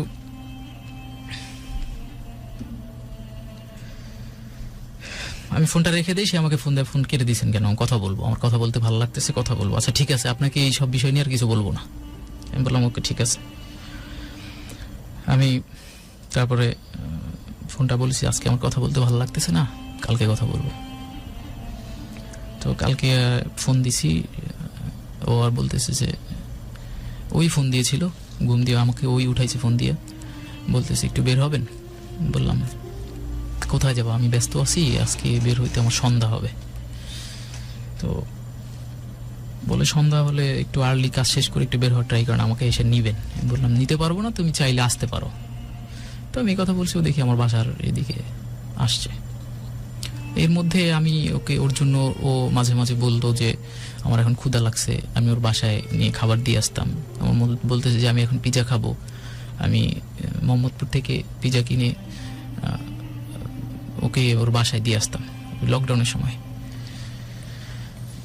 যখন যেটা বলতো ওই সময়টা করার চেষ্টা করতাম, বা ও যেটা মানে ওর যেটা ভাল লাগে আর কি, কথা বলতে ভালো লাগুক, কোনো কিছু খেতে ভালো লাগুক, বা লকডাউনের মধ্যে কোথাও যেতে পারতেছে না, ওকে নিয়ে ঘুরতে ভালো লাগবে, ঘুরতে যাব, ওকে ফাইন চলো, এরকম করতাম আর কি। ওই জিনিসটা মানে এই জিনিসটা শোনার পরে আর মানে আমার কেমন জানি লাগতেছে যে মানে তখন ফিল হচ্ছে যে আমি যেই হাত, যেই টাচ, এই জিনিসগুলো ওর সাথে হয়ে গেছে অলরেডি। তো আমাকে ওই সময় বলতেছে যে আপনি যে প্রিভিয়াস যেটাতে ছিলেন সেটা আমাকে বলছিলেন যে এরকম কিছু একটা হয়েছে, এটাতে শক হওয়ার কিছু নেই। পরে আমি কথা বলা বন্ধ করে ওই একদিন দেওয়ার পরে চিন্তা করলাম, মানে খারাপ লাগে, রাত্রে ওর সাথে বেশি কথা হতো, তো মনে হলো যে খারাপ লাগতেছে, ওর সাথে কথা না বললে থাকতে পারতেছি না, এরকম একটা সিচুয়েশন। তো রাত 3টার দিকে ওরে আমি ফোন দিই, ফোন দিয়ে মানে ওই স্যাডনেস ভাবেই ওকে আমি বোঝানোর ট্রাই করি যে দেখো আমি থাকতে পারতেছি না, আমি মনে হয় যে তোমার সাথে কথা না বলে। ও এর মধ্যে অনেকবার ফোন দিছে কিন্তু আমি রিসিভ করিনি, যখন ফোন দিছে আমি কেটে দিছি, রিসিভ করিনি, অনেকবার ফোন দিছে। পরে আমি ফোন দিয়ে বলি যে আমি মনে হয় অনেক অনেক খারাপ লাগতেছে, কি করবো আমি বুঝতেছি না, তুমি ম্যারিড। আবার ওই সময় আবার সে আরেকটা শকটা আমাকে দেয়, বলে আমার একটা বেবিও আছে, বেবি হয়েছিল। ধীরে ধীরে বলতেছে। তো বললাম তোমার বেবিটা কোথায়, বেবিটাকে তো দেখিনি 7-8 মাসে। 8 মাস হয়ে গেছে এর মধ্যে। হ্যাঁ। তো লকডাউন প্রায় যায়, তখন লকডাউনটা অনেকটা শিথিল হয়ে গেছে। তো আমি তো আবার শখ যে বিয়ে হয়েছে, আবার বাচ্চা, ভালো কথা, তো বাচ্চা কোথায়, বলে বাচ্চা ওর বাবার কাছে থাকে, আমার কাছে থাকে না। তো এরপরে আবার লং স্টোরি শুনলাম, মানে ওই যে বললেন না গুরু এত টাইম কি নিয়ে কথা বলছো, এইভাবেই এই সব জিনিসগুলোই শুনতাম যে মানে আমি আসলে কতটা হেড নিতে পারি এটা আমি নিজেকে জাজ করতেছিলাম। পরে তোমার জন্য অনেক বেশি কষ্টের, মাহফুজ, কারণ এক্স্যাক্টলি এমন ঘটনা প্রথম একজনের সাথে ঘটেছে যে মেয়েটি ডাম্প করার কারণে তুমি দুঃখের মুভি ড্রামা দেখাতে দূরের কথা, দুঃখের গান পর্যন্ত শুনতে পারো না। এই পরিমাণ তুমি মানসিকভাবে বিপর্যস্ত হয়েছো। আবার একজনের সাথে অল্প অল্প করে আগানো শুরু হলো, প্রেম ভালোবাসার রূপ নিল। 8 মাস পরে জানান দিচ্ছে ধীরে ধীরে যে তার বিয়ে হয়েছিল, একসময় জানান দিচ্ছে তার বাচ্চাও আছে। সো এটাকে গাদ্দারি, চিটিং, বাটপারি বা প্রতারণা ছাড়া অন্য কিছু বলা যায় বলে আমার না, জানা আমি নাই। সেটা গুরু বলবো না। না, তুমি ভালো মানুষ, ভালোবাসার মানুষ, তুমি বলবা না, বাট এটা ছাড়া অন্য কিছু বলা যায় বলে আমার মনে হয় না। কারণ দিনের প্রথম দিনেই, সম্পর্কের শুরুতেই আমাদের এই জিনিসগুলো ক্লিয়ার করা উচিত। ওকে, তারপর মাহফুজ? তারপরে গুরু আমি ওকে নিয়ে আবার নর্মাল হওয়ার ট্রাই করলাম, যে ঠিক আছে বাচ্চা যেহেতু তোমার কাছে থাকে না, তুমি মানে এইগুলো নিয়ে কথা হতে হতে ডিটেলস হয়ে যাচ্ছে আর কি। ডিটেলস বাই দ্য ওয়ে, মিডিয়াতে কাজ করেন যে মানুষটির কথা বলা হচ্ছে, মাহফুজের এই যে যার গল্পটা সে বলতেছে, যাকে উদ্দেশ্য করে, সে মিডিয়ার একজন মিডিয়া কর্মী, মিডিয়াতে ছোট পর্দায় নাটক করে। ছোট পর্দায় নাটক করেন। আমরা যেহেতু তাকে ফোনে পাইনি, আমরা চেষ্টা করতেছি তার সাথে কমিউনিকেট করা যায় কিনা, কারণ যখন আমরা কোনো কিছু প্রোগ্রাম উপস্থাপনা করি, বোথ পার্টকেই উপস্থাপন করার চেষ্টা করি, এটা আমাদের দায়িত্বের মধ্যে পড়ে। সো উনি যদি চান পরবর্তীতে আমাদের সাথে কমিউনিকেট করতে, বা আমরা যদি তাদের সাথে কমিউনিকেট করতে পারি, তাহলে হয়তো তারও যদি কোনো বক্তব্য থাকে সেটা আমরা রিপ্রেজেন্ট করবো। আনটিল আনলেস আমরা চাইলেই পারি না তার ইনফরমেশন ডিসক্লোজ করতে, কারণ আপনারা তাকে চেনেন, তারা আপনারা অনেকেই জানেন, অনেকেই তার ফ্যান ফলোয়ার্স। সো যতক্ষণ পর্যন্ত তাকে আমরা উপস্থাপন করতে পারছি না, ততক্ষণ পর্যন্ত তার নামটা আমরা গোপন রাখার চেষ্টা করছি। আইদার আমরা হয়তো এই ইনফরমেশনটা দিয়ে দিতাম, বাট এটা জেনে রাখুন, মিডিয়াতে স্পেশালি নাটকে অভিনয় করেন তিনি, এবং অসম্ভব সুপরিচিত একটা মুখ, সবাই অনেকে চেনেন তাকে, এবং তার যথেষ্ট ফ্যান ফলোয়ার আছে। বলছি না শুধুমাত্র টেকনিক্যাল কারণে, কারণ এটা মিডিয়া অ্যাক্টের মধ্যে পড়ে না যে বোথ পার্ট যেখানে উপস্থিত নাই, আমরা তার সাথে এখনো কমিউনিকেট করে উঠতে পারিনি। সো তার অজান্তে আমরা নিঃসন্দেহাতীতভাবে তার কথা, তার তথ্য, ইনফরমেশন দিতে পারি না। শুধু আমরা গল্পটা শুনছি, কিন্তু তার তথ্যের জন্য আমরা এখন আপনাদের সামনে ডিসক্লোজ করছি না। বাট বললেই একটা হাহাকার তৈরি হয়ে যাবে, কালকে হয়তো মিডিয়া সার্কিটে স্পেশালি ভাইরাল হবে প্রত্যেকটা স্টোরি, কারণ অনেক পরিচিত একটি বা জনপ্রিয় একটি মুখ, স্পেশালি টিভি নাটকে। তারপর মাহফুজ? যে তারপরে গুরু আমি ওইটা নিয়ে জানতেছিলাম যে তাহলে তোমার বাচ্চা কই থাকে। তাহলে আমি আবারও শকড হওয়ার পরে আমি চিন্তা করলাম যে না, কন্টিনিউ কথা বলবো কি বলবো না, নিজে নিজে চিন্তা করি। ওকে কিছুই আর বলি না, আমি আর ওর থেকে মানে আরো খোঁচাই যে কিছু জানা যায় কিনা, একটু দেখি যে আর কি আছে, আর কত কিছু আছে। কন্টিনিউ কথা বলতেছি এভাবে। আবার মানে স্যাডনেস কাজ করে একদিন, তারপর আবার ঠিক হয়ে যায়।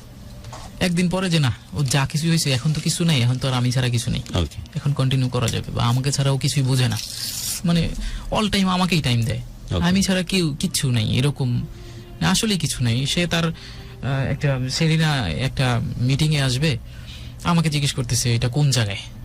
তা আমি মনে মনে পড়ি, আল্লাহ, মিডিয়াতে কাজ করে, আবার সেরিনা চিনে না, মনে মনে বলতেছি, ওকে বুঝতে দিই না যে তুমি ওই বনানীতে যাও, আমি বলে দিচ্ছি, বা বিয়াতে লোকেশনে সার্চ দাও। ওকে, আমরা এই ফাঁকে দুই একটা টেক্সট নিই, প্রচুর টেক্সট আসছে, সেই কমিউনিকেশন জরুরি। আর শেয়ার্ড কিন্তু ভুললে চলবে না।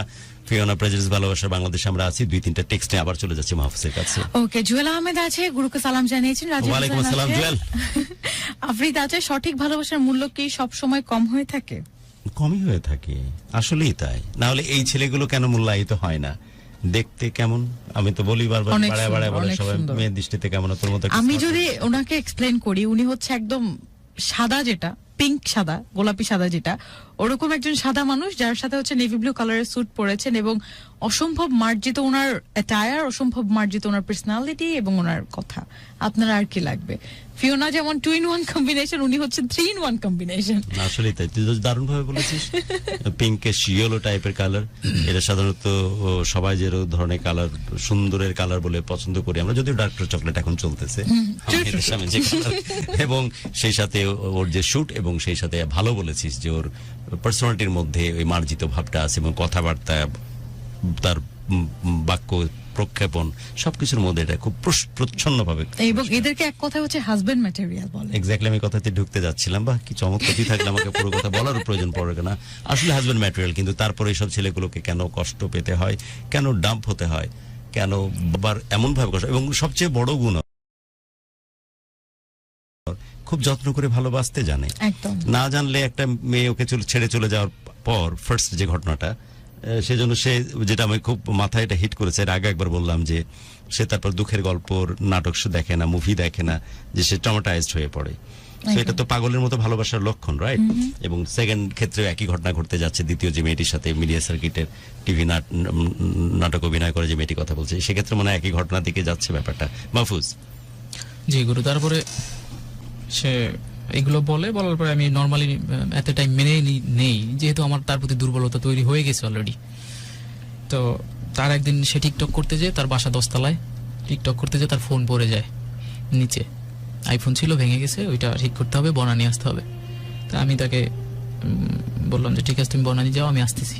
বনানী আসলাম, আইসা আবার একসাথে খাওয়া দাওয়ার পরে ওকে বাসায় দিয়ে চিন্তা করলাম যে দেখো যা হয়েছে, এখন তুমি ওইটা পাস্ট ইজ পাস্ট মনে করে, যেহেতু আমাকে বলছো পাস্ট ইজ পাস্ট, ওইটাও পাস্ট ইজ পাস্ট মনে করে মানে মনে রাখো না। তো মাঝে মধ্যে দেখতাম যে ওর মন খারাপ, আমি এবার বলতাম তোমার কি মন খারাপ লাগতেছে, তুমি তোমার যদি খারাপ লাগে ছেলের সাথে কথা বলতে ইচ্ছা করলে কথা বলো, সমস্যা কোথায়, প্রবলেম তো নাই। এর মধ্যে আমি ওই বনানীতে যখন আসছি তখন আমার বোন, আমাকে ছোট বোন আমার ফোন দিছে আমার ভাগ্নির বার্থডে হবে, যে তুই কালকে কেক নিয়ে আসবি, আমার মেয়ের জন্মদিনে কেকটা তুই দিবি। আমি ঠিক আছে। তো ও তখন চিল্লায় বলতেছে যে আপু শুধু ভাইরেই বললেন, আমাদের কিছু দাওয়াত দিবেন না? পরে আপু বলতেছে কি তোর পাশে কে, তোর কোনো ফ্রেন্ড? আমি বললাম হ্যাঁ ফ্রেন্ড। ওরে বলে দে কালকে নিয়ে আসিস ওকে। তো এর আগেই অনেকবার বলছে যে আপনি আমার ফ্যামিলির সাথে কেন পরিচয় করাই দেন না। তো ও আবার এর মাঝখানে ও আমাকে আবার ওর ফ্যামিলির সাথে ইনভলভ করাইছে। আমি ওর ভাইয়ের সাথেও কথা বলি, মাঝে মাঝে টেক্সট হয় ওর বড় ভাইয়ের সাথে, ওর ভাই আর্মিতে চাকরি করে, তো ওর ভাইয়ের সাথেও কথা হয়, ওর মায়ের সাথেও কথা বলেছি, ওর ভাবির সাথেও কথা বলেছি। মাঝে মাঝে যখন শকড হয়ে যেতাম, ওর ভাবি একবার ঢাকায় আসছে, রেস্টুরেন্টে বসে খাচ্ছে, যে বলতেছি ভাবি কিছু কিছু ব্যাপারটা না আমি মেনে নিতে পারি না, তো সেটা তো একার পক্ষে সম্ভব না, মানে মিউচুয়াল করতে গেলে দুজনকেই সম্ভব, মানে স্যাক্রিফাইস করতে হয়। তো ওর ভাবি বলতেছে যে আপনাকে ভালোবাসে সে কখনোই আপনাকে ছেড়ে যাবে না, এটা মনে রাখবেন, বিশ্বাস রাখেন। আমি বললাম ঠিক আছে ভাবি, বিশ্বাস রাখলাম। তো এই বলে কথা শেষ। ভাবির সাথে ওই ফার্স্ট কথা, ওই লাস্ট কথা, আর কোনো কথা হয়নি, কিন্তু অ্যাটলিস্ট জানে। তো এরপরে সে গ্রামে যাবে, তার ছোট বোনের বিয়ে, আমাকে বললো যে আমাকে একটু বাসায় ড্রপ করে দিয়ে আসেন। তো ড্রপ করে দিয়ে আসেন, আমি বললাম ঠিক আছে তোমাকে দিয়ে আসতেছি, চলো। তো দিয়ে আসলাম। আমি বললাম কি আমি কি তোমার বাসায় যাব? বলে না, বাসায় এখন তো গেস্ট টেস্ট আসছে, আবার আমার প্রিভিয়াস এই যে পাস্টে এত কিছু জানলে আপনি আবার নতুন ঢাকায় দিয়ে একজন নিয়ে যাব, গ্রামের মানুষজন খুব একটা চোখে দেখবে না, আর ওরা অতটা হাই ফ্যামিলির না, মধ্যবিত্ত, নিম্ন মধ্যবিত্ত, বা কি বলে এটাকে, ওর বাবা পুলিশে চাকরি করতো, মেবি কনস্টেবল না কি টাইপের ছিল, মারা গেছে, নাই। তো পরে হচ্ছে আমি ওকে কন্টিনিউ করি এভাবে, বাসায় দিয়ে আসি, বাসায় দিয়ে আসার পরে আমি ঢাকায় চলে আসি, ঢাকায় চলে আসার পরে এভাবে কন্টিনিউ হচ্ছে, কথা হচ্ছে, ভালো লাগা তৈরি হচ্ছে, নতুন নতুন বিভিন্ন জায়গায় যাচ্ছে। আমি অতটা কেয়ার করি না, যাইতেই পারে, যেহেতু বিভিন্ন মানুষের সাথে ওঠা বসা, যাইতেই পারে যা। বাট আমাকে তো অ্যাটলিস্ট যখন ও শর্টে থাকে তখন ও আমাকে ভিডিও কল রেখেই, ও দেখা যাচ্ছে ও ক্যামেরার সামনে, ও ভিডিও কল রেখেই আমার সাথে করতেছে, বা ফোনে আমি কি হচ্ছে না হচ্ছে আমি দেখতেছি, ভালো কথা। তো এরপরে কিছুদিন যাওয়ার পরে হচ্ছে গুরু দেখলাম যে একটু চেঞ্জ মধ্যে হালকা, মানে এর মধ্যে আবার লকডাউন ক্লোজ, আবার ওর বার্থডে, আমার বার্থডে গেছে 26শে ডিসেম্বর, ওর বার্থডে 6 জানুয়ারি। তো আমার বার্থডের জন্য ওই ইনভাইট করছে, আমার সার্কেল টার্কেল অনেক, তো যে যার মতো করে যে যার জায়গায় বার্থডে সেলিব্রেশন হয়েছে।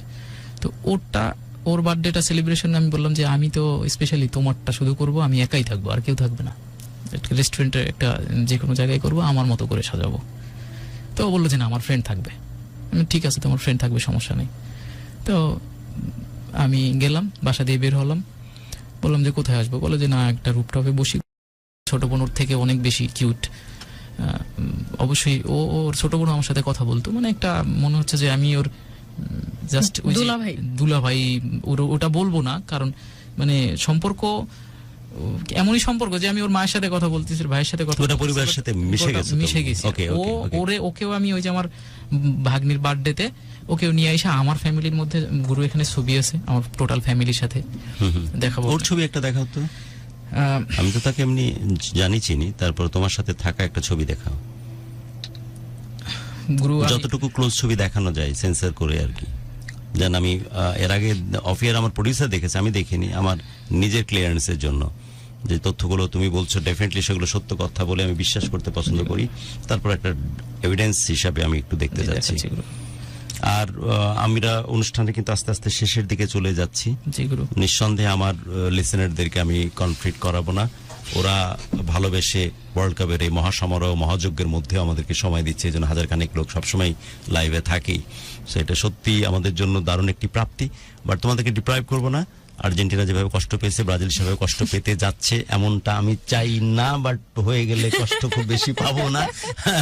সো খেলা সমাগত সময় ঘনিয়ে আসছে, আমি চাই যে এই সময়টুকু আমাদের সাথেই থাকো, তারপর আমরা একসাথে সব খেলা দেখবো। Brazil and Serbia, right? Right, okay. So আমরা কোনোভাবে চাই না, বিলিভ মি, আর্জেন্টিনার সমর্থক আর যাই হই কেন, কোনোভাবে যেন ব্রাজিল সার্বিয়ার কাছে ধরা না খায়। কিন্তু মনে মনে চাচ্ছেন। যায় তাহলে অ্যাটলিস্ট ব্রাজিল আর্জেন্টিনার ভাই ভাই এক পথে একসাথে দাঁড়িয়ে থাকা যায়, একসাথে পথ চলা নতুন করে শুরু করো ভাই, এরকম একটা ভিতরে কাজ করতেছে। গুরু আমি কন্টিনিউ করি, এর মধ্যে দেখাচ্ছি। ইয়া প্লিজ প্লিজ, আমাদের হাতের সময় শেষ হয়ে আসছে। তো আমি সব ইম্পর্টেন্ট না, পরেও দেখতে পারবো, প্লিজ কন্টিনিউ করো। ওর সাথে এভাবে কন্টিনিউ কথা হচ্ছে। দুই পরিবারের সাথে মিক্স আপ ডান, Mix up done। দুই পরিবারের সাথে একদম মিলেমিশে একদম ছাড়কার অবস্থা। কিন্তু ওর ফ্যামিলি জানে আমি ওর ফ্রেন্ড, আর আমার ফ্যামিলিও জানে আমি ওকে পছন্দ করি। এবার আমার গোটা ফ্যামিলির মধ্যে যেহেতু ও আসছে, সবার জয়েন্ট পিকচার, সবার সাথেও আমার পাশেও দাঁড়ানো, আমার 4 বোনের ওকে ওকে ওকে, মানে উই অলরেডি ওর সাথে আন্ডারস্ট্যান্ড। আমরা নেক্সট ইসে যাই। তো এরপরে কন্টিনিউ হচ্ছে ও একদিন হঠাৎ করে বনানী আসে। শুধু বনানী যাও কেন তুমি? পরে বলতেছে যাই, আমার ফ্রেন্ড আসছে, আমি একটু ফ্রেন্ডের সাথে দেখা করতে যাবো। যাও, ঠিক আছে, ভালো কথা। বনানী 11 মাঝামাঝি বনানী তিনতলাতে উঠে যায় না তো আবার? বনানী 11 12 তলায় ওঠে, 3 তলায় না। যাক, তাও ভালো। তারপর তো পরে 3 তলায় আসে, আমি সন্দেহ করি না, আবার করি যে বনানী 11 নম্বরে যাও, যেহেতু বনানী 11তে কি আছে, আমি তো মোটামুটি টুকিটাকি জানি, আসা যাওয়া আছে। তো বলে যাই অমুক জায়গায়। তো আমি বললাম ঠিক আছে, ওইখানে কেন যাও, ওখানে কি দরকার? তো জায়গাটার নাম নাই বলবো বলো, কিনা? নাই দরকার বলি। নাই। তো বাট কি পাওয়া যায় সেটা আমরা একটু বুঝি। हम लोग ठहरा गरीब आदमी। ওইখানে বিভিন্ন ফ্লেভার পাওয়া যায়। ও, লাউঞ্জ। শিশা। জি, বাহ, মানে শুধু স্মোকে এখন আর কাম হচ্ছে না, শিশাতে যাচ্ছে। হ্যাঁ। তার মানে কি সে ওয়াইনও নিত? ব্যাপারটা কিরকম? মাথা নড়াচ্ছে মানে? হ্যাঁ, হ্যাঁ, হ্যাঁ। ওকে, মানে পুরা দমে মাস্তি লাইফ, পুরা দমে মাস্তি। Full on Masti. শিশা চলছে, স্মোক তো চলছেই। স্মোক তো করে মানে একদম স্মোকারের মতো হ্যাঁ। করে, সাথে স্কচ একদম তোয়াল উপর। তো এর মধ্যে ওখান থেকে একদিন আসছে, আমি আর ওরে ওভাবে ফোর্স করি না যে ওখানে যাও, ফ্রেন্ডের সাথে আড্ডা দিয়ে আসছো, ভালো কথা। হঠাৎ করে দেখি সে কান্নাকাটি করতেছে। কান্নাকাটি করো কেন? ছেলের জন্য মন খারাপ হয়েছে, তুমি তাইলে তোমার ছেলের সাথে ফোন দিয়ে কথা বলো। বলে না, আমার একজনের কথা মনে পড়তেছে। কে সে? বলে আপনার সাথে কথা বলার আগে আমি একজনকে খুব লাভ করতাম। আমি মানে বললাম, কয়টা আগে না একটা বিয়ে হলো? হ্যাঁ। ওইটা তো আর না, না। তার আর একটা লাভ, জি। একে একে ছাড়তেছে। ওইটাও লাভ ম্যারেজ ছিল তার। প্রথম যেটা বিয়ে প্রথম যেটা করেছিল ছিল ওইটাও লাভ ম্যারেজ ছিল। লাভ ম্যারেজ ছিল, বাচ্চা আছে, ওকে ছেড়ে দিয়েছে, ওর কথা মনে পড়ে না। সেটা ছেড়ে দেওয়ার কারণ হচ্ছে তাকে নাকি মারতো। What ever the reason is. Second হলো আস্তে আস্তে করে ছাড়তেছে মার্কেটে তথ্য, তাই তো? এটা ছিল ফার্স্ট তথ্য। জি। সেকেন্ড তথ্য এবার আবিষ্কার হলো, তারপর আবার আরেকজনকে ভালোবাসছে। থার্ড তথ্য তুমি। আমার কাছে, আমি যতটুকু পরে সার্চ করে বের করছি, আমার সাথে কথা বলার আগেও সে আরেকজনের সাথে ঘুরছে কিছুদিন, তার মানে রিলেশনশিপ ছিল না। মানে ওর কথা অনুযায়ী 4 নম্বর হ্যাঁ, এবং জায়গা তোমার অবস্থান। ওর ভাইকে মানুষ তুমি 1 নম্বর, বাট তোমার জায়গা রাখতেছো 4-এ, যে ব্যাপারটা তো তাই দাঁড়াচ্ছে ওর কথা অনুযায়ী। জি, এবং ওর ভাইকে মানে জীবন। ওই ছেলেকে সাথে নিয়ে ওর ভাই আবার বাইকও কিনছে। তা আমি এই জিনিসটা আমি আবার ওর ভাইকে ফ্ল্যাশ করছি অনেক পরে এসে, আমি সেটা আর তুমি নির্দিষ্ট দিন পর পর জানতেছ একটা করে ঘটনা। জি জি। বাহ। So by the way, marketing এর কথা বলছিলাম স্টার্টিং এ, এই মেয়েটা কিন্তু কাজে লাগাতে পারতো। সে চাইলে কিন্তু এই ঘটনাগুলো যদি একটু প্রচার করার ব্যবস্থা করতো, আমাদের যদি অনুমতি দিত, আমরা প্রচার করতাম নাম ঠিকানা, তাহলে কিন্তু ওভারনাইট ভাইরাল। আর ভাইরাল মানে ভিউয়ারশিপ, ভিউয়ারশিপ মানে টাকা, মানি মানি মানি মানি। ওকে, তারপর ওই ছেলেটাও নাকি ওর সাথে ফ্রড করে সবাই ফ্রড করে। হ্যাঁ, ওই আহারে, ছেলেটা ওর মেয়েটি সাথে কত ফ্রড করে ওর থেকে Victim. ওর থেকে টাকা পয়সা খেটে নিয়ে চলে গেছে এবং সে কাপ্তাইতে তার জন্মদিন সেলিব্রেট করছিল। তারপরে হচ্ছে পাবনাতে, ওই ছেলেটার বাড়ি ছিল পাবনাতে, মানে তার সাথে ফিজিক্যাল অ্যাটাচমেন্টও হয়েছে। তো ফিজিক্যাল অ্যাটাচমেন্ট হওয়ার এত সময় নেয় না যতটুকু বোঝা যাচ্ছে তোমার কথাতে ওই সব পারপাজে। না, যেহেতু ওপেন যাচ্ছে, অনেক ফার্স্ট যাচ্ছে, রাইট? স্মোক, দেন শিশা, দেন স্কচ, বাকিটা বলা লাগে না রে ভাই, তারপরে অটো হয়ে যায়। হ্যাঁ, তারপরে গুরু আমি এগুলো শোনার পরে আমি ওর সাথে আসলে কখনোই ওই একদম ডিপে যেটা হয় ওইটা হয়নি। আমি উপরেই ছিলাম সব সময়, চিন্তা করছি টপ ফ্লোরে ছিল। হ্যাঁ, টপ ফ্লোর বলতে রুপটপেই ছিল। রুপটপেই ছিলাম এবং ইন টার্মস অফ মানে আমার সেন্সটা কাজ করতে একটা এই যে in terms of physical interaction সেখানেও রুপটপেই ছিল, মানে মানে ডিপে ওইখানে যাওনি। আমি যাইনি, জি। ডিপে যায়নি ছেলেটি। কেন যাওনি? না যাওয়ার পিছনে না যাওয়া কারণ হচ্ছে উচিত, বাট কেন যাওনি এই তুমি যে- তোমার এই যে লজিকটা কি? বলেছে যে ওর হাজবেন্ডকে, আবার এর মধ্যে বলেছে যে আমি আমার এক্স হাজবেন্ড আমার কথা না শুনলে আমি জেলও খাটাইছি। তারপরে গেল, এরপরে আসলো এই বয়ফ্রেন্ডের কথা। এই বয়ফ্রেন্ড তার সাথে ফ্রড করার কারণে যখন এই বয়ফ্রেন্ডের কথা শেয়ার করলাম, আমি বললাম ঠিক আছে, তাহলে আমি আবারও ঘুরে দাঁড়াতে চেষ্টা করলাম যে না ঠিক আছে, তো ও যেহেতু ফ্রড করছে আর এত কিছু হয়ে গেছে, ইমরান আমার সাথে তো কিছুই আরাফাত হয়নি। লিখেছো বাস বাগানে যায়, এরাই বাস বাগানে যায়, একজনকে ভালোবাসে, আরেকজনকে কানকি মারে, আরেকজনের সাথে শুধু সীসা খায়, আরেকজনের সাথে স্মোক করে, আরেকজনের সাথে স্কচ অথবা অ্যাবসলিউট ভোদকার সাথে মিশতে থাকে, আরেকজনকে বাস বাগানে দাঁড় করিয়ে রাখে। এভাবেই কিন্তু ভালো লাগার ভালোবাসায় অতিসাহ্যে মারতে থাকে। এদের জন্য বাস বাগান সত্যিকার অর্থে ডেডিকেটেড। তারপর মাহফুজ, তারপরে গুরু আমি এর মধ্যে পয়লা বৈশাখ চলে আসে। পয়লা বৈশাখে আমার ফোন দেয়, চলেন একটু বের হবো, ঘুরতে যাবো। আমি ওই নিজে থেকেই বলে শাড়ি টাড়ি পরে রেডি, ভিডিও কলে দেখাচ্ছে এটা পরবো, আপনি পাঞ্জাবি পরে বের হয়েছেন। আমি ঠিক আছে আসো। একটু পরে ফোন দিয়ে বললাম আমার একজন তোর মধ্যে কোয়েশ্চেন মার্ক আসতেছে না? তুমি থেকে তুই চলে আসলাম, আর তোর মার্জিত চেহারা আমার মাথায় থাকতেছে না। কোয়েশ্চেন মার্ক আসছে না যে নির্দিষ্ট দিন পর পর একটা করে ইনভেন্ট হচ্ছে ওর নাগর। আমি ওকে আমি আরো বাজে ভাবে বলতে চাইছিলাম, গ্রাম্য ভাষায় যেটা বলে নাগর বা মরদ টাইপ। তারপরও তোর ভিতরে কোন রকমের কোনো আছে। চেঞ্জ আসতেছে না। আসতেছি গুরু। That was the first time যখন তুই ইনভেন্ট করলি যে ওর বিয়ে হয়েছিল। হ্যাঁ। সেকেন্ড টাইম বাচ্চা আছে, থার্ড টাইম কিছুদিন আগে একজন প্রেম করেছে, ফোর্থ টাইম আরেকজনের সাথে ফিজিক্যাল ইন্টারঅ্যাকশনে ছিল, ফিফথ টাইম মানে আমি থামবি তারপর কবে? যে সময় নিয়ে আমি ওকে মানে তুই কি দুর্বল হয়ে গেলে আর ব্যাক করতে পারিস back না? করতে- মানে আমি প্রথমেই বলেছি গুরু, আমি যেখানে তা হাত ধরে আমাকে প্রতিজ্ঞা কর, আর কর আর না কর, জীবন আর কারো প্রেমে পড়িস না। ধর তো। জি গুরু, আমি আর জীবনে কারোর প্রেমে পড়বো না। আল্লাহ, তোর বিয়েও দিব না আমরা। চিন্তা করতেছি না হলেই ভালো, কারণ কে কখন কখন ওকে, কখন- শেষ কর। তো এরপরে গুরু সে ওই সীসা লাউঞ্জে আসে। তো আমি ওই যে ফলো করা শুরু করলাম যে সীসার ওদিকে গেলে আমাকে আর নক দেয় না, বা আমি ফোন দিলেও সে ফোন কেটে দেয়, মানে ওই সাউন্ডটা আমাকে শোনায় না। কারণ আমি কোন জায়গার এনভায়রনমেন্ট কি হতে পারে অ্যাটলিস্ট সাউন্ড হলেও তো আন্দাজ করা যায়। তো আমাকে একদিন বলার পরে শোনানোর পরে রিসিভ করছে, তো আমি ওই যে টিপটপ লাইট এগুলো আমাকে দেখাইতেছে যে আমার এই ফ্রেন্ড আসছে কাপলেরা। তো আমি বললাম যে তুমি তো ওই লাউঞ্জে আসো, তখন বুঝে ফেলছে যে আমি বুঝছি, ভালো কথা। এরপরে এ বেকুব বানায় কেমন? তুমি তো বেকুব টাইপের ছেলে না, বেসিক্যালি ভদ্র ছেলে, বাট তুইও মানুষকে বুঝতে পারিস। এরপরে গুরু আমি ওকে ডিটেলস ওই সময় বলছি যে তুমি গুলশান বনানীতে যেখানেই যাও না কেন, কি কোথায় কি হয় না হয় আমি টুকিটাকি জানি। সো যাই করো সাবধানে করো, আর নিজের মানে যা করছো পাস্ট ইজ পাস্ট, এটা মনে করে খারাপের দিকে আর যেও না, এতটুকুই বলে দিলাম। বাকি কিছু বলবো না, আমি তোমার সম্পর্কে অনেক কিছু জেনেছি। এই অনেক কিছুর ভিতরে গুরু যেটা আসছে সেটা হচ্ছে যে আমি ওকে একদিন এর মাঝখানেও একদিন কাপ্তাই গেছিল শুটিং এ। তো সারাদিন আমি ওর ফোন দিয়ে ফোন পিক করে না, সারা রাত্রেও ফোন পিক করে না। পরের দিন ফোন দিছে যে আমি শুটিং এ খুব ব্যস্ত ছিলাম রাতে বিশেষ করে। হ্যাঁ, মানে রাতে কি করছে না করছে পরে আমি ওখান থেকে জানতে পারছি যে সারা রাত সে ড্রিঙ্কস করেছিল কাপ্তাইতে। তো ওখান থেকে তুই কাপ্তাইতে কি একটা জিনিস বলতেছি না, সীসা বলছস, স্মোক বলছস, ড্রিঙ্কস বলছস, আমার কাছে মনে হচ্ছে একটা জিনিস চাপায়া যাচ্ছে। সে তার বাবাকে অনেক ভালোবাসে। তার বাবাকে, হ্যাঁ হ্যাঁ, বাবাকেও অনেক ভালোবাসে। ও তার বাবা সেটাও আছে গুরু, সেটা আমি বলবো। বাবা খোর। কতদূর সময় দিলে আমি কত আসলে দূর যাবো না, আমি বুঝে ফেলতেছি এর ট্র্যাকটা কোন দিকে যাচ্ছে। সেটা হইছে আরেকটু পরে এসে বলতেছি। বাজিল সাপোর্টাররা কিন্তু পিটাবে, জি গুরু। আর যিনি সাপোর্টাররা পিটাবে ওরা তো দোয়া কালাম করে বসে গেছে যে এরা আমাদের লেভেলে আসুক অ্যাটলিস্ট, নাহলে বাংলাদেশ অন্তত মুখ দেখানো যাবে না। এরপরে ওখান থেকে ওই কাপ্তাই থেকে এসে আমাকে কিছু পিকচার দিয়েছিল, পার্সোনাল পিকচার। পার্সোনাল পিকচার দিয়েছিল। আমি ওই পিকচারগুলো দেখে যে তুমি কাপ্তাইতে যে এইসব ছবি তুলছো, আবার আমাকে বলতেছো পার্সোনাল পিকচার কিভাবে সম্ভব, এইসব লোকেশনে যে কি মানে লেকশরে গিয়েছিল, তো এইখানে যে কি তুমি পার্সোনাল বলে কিছু থাকে নাকি? তো আমাকে ওই ছবিগুলো দিছে, বলে যে আপনার ফোন দিয়ে ডিলিট করে দিয়েন, এগুলো রাখেন না। মানে মানে পার্সোনাল সেই লেভেলের একদম ইন্টেন্সিটি, এতটুকু ড্রেস পড়া আর কি। আরে বলিস কি? পরে মানে যেগুলো সাধারণত বেডরুমেই হয়ে থাকে, তো কেউ না কেউ তো তুলছে, কেউ না কেউ তো তুলছে। তো আমি বললাম যে কে তুলছে, আবার তোকে দেখিয়ে তোকে দেখে একটু সুশুরি দেওয়ার চেষ্টা। হ্যাঁ, ওর সাথে একটা মেয়ে ছিল, সেই মেয়ে তুলে দিয়েছে, এটা বলছে আমাকে। তো আমি ওই ছবিগুলোই আমি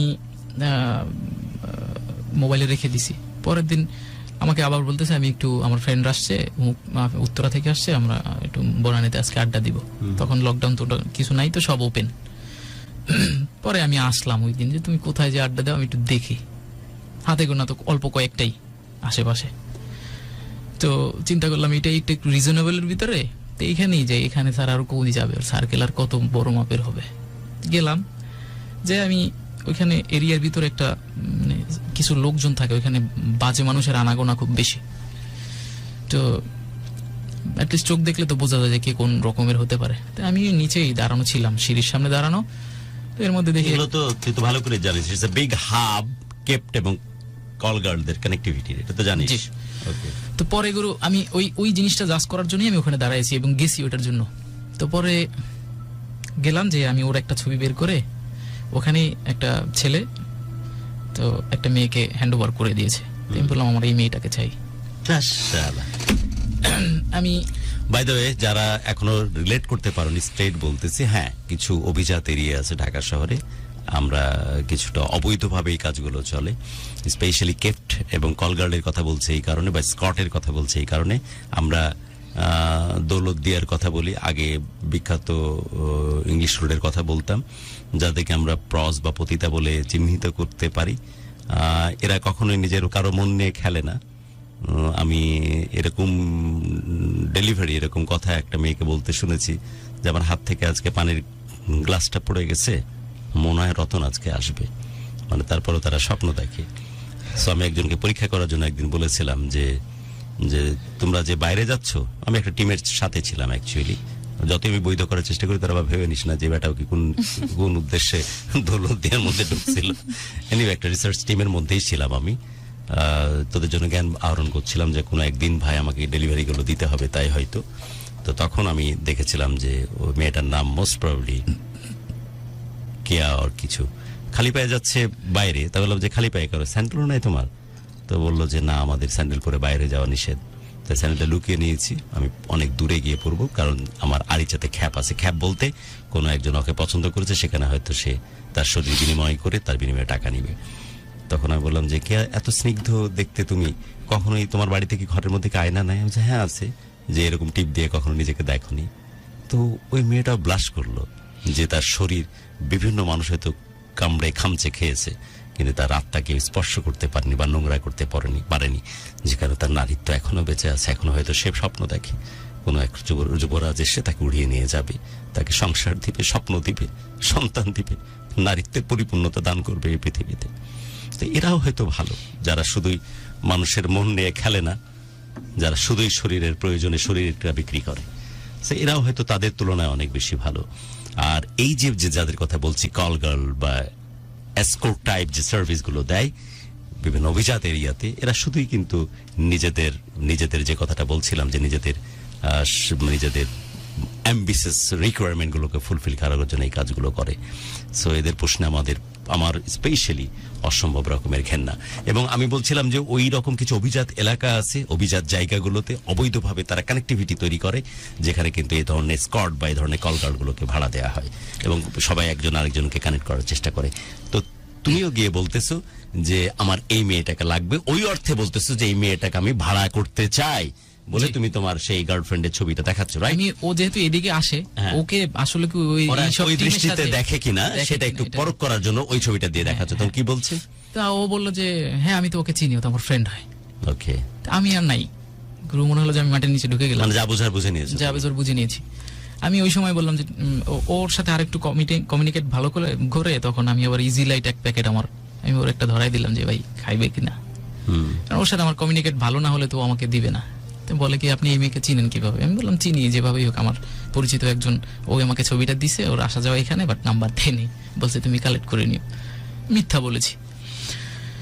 পরে আমি ওই দিন গুরু বাইক চালাই, মনে হচ্ছিল আমি মনে হয় এখনই হয় ট্রাকের সাথে না কিছুর সাথে মেরে টেরে দিচ্ছি, একদম কান্নাকাটি করে করে মানে বাইক চালাইতেছি আর মনে হয় চোখ দিয়ে পানি পড়তেছে আর বাসায় যাচ্ছি। যাওয়ার পরে ওই সময় যে কথা ওর সাথে একটু কথা বলে ইয়া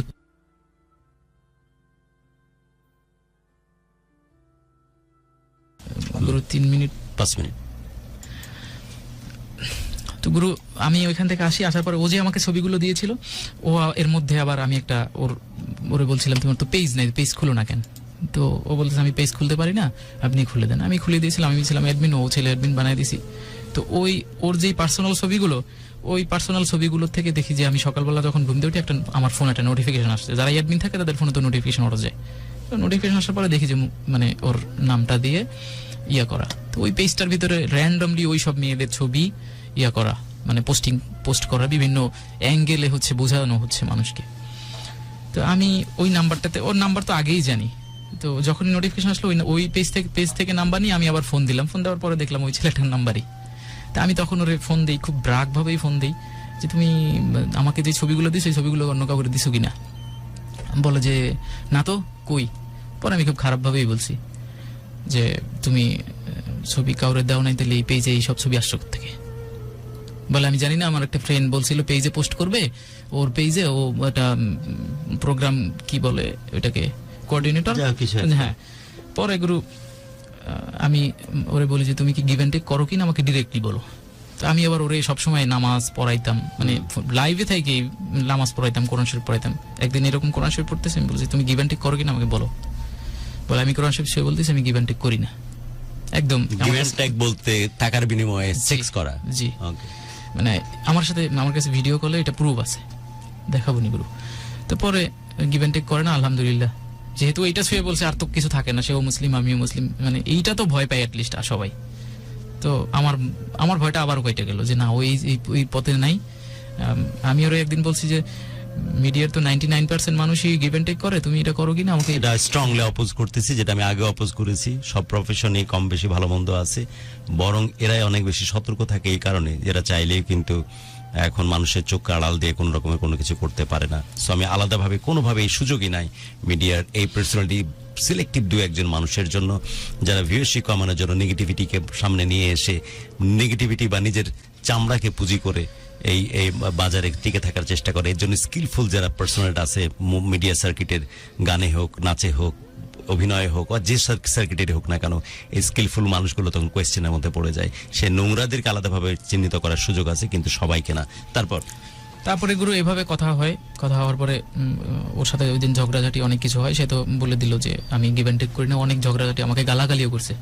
যাই হোক, তা আমি আবার সবকিছুই করে, যেহেতু কোরআন শরীফ সই করছে, ওইটা করতে পারে না। এরপরে আমি গেল, এই যাওয়ার পরে সে একদিন হঠাৎ করে বলতেছে আমি দুবাই যাব, টাকা দাও। ওই ঝগড়াঝাটি, আমি বললাম দুবাই যাব হঠাৎ করে কি? এর আগে আমার ওই যে ঝগড়াঝাটি হয়েছে, ওই ঝগড়াঝাটির থেকে বলে আর আপনি কয়দিন ঝগড়া করবেন, আর কিছু হইলেই আমি ওর বাসায় চলে যেতাম, যে তুমি ফোন রিসিভ করতেছো না কেন বা কিছু।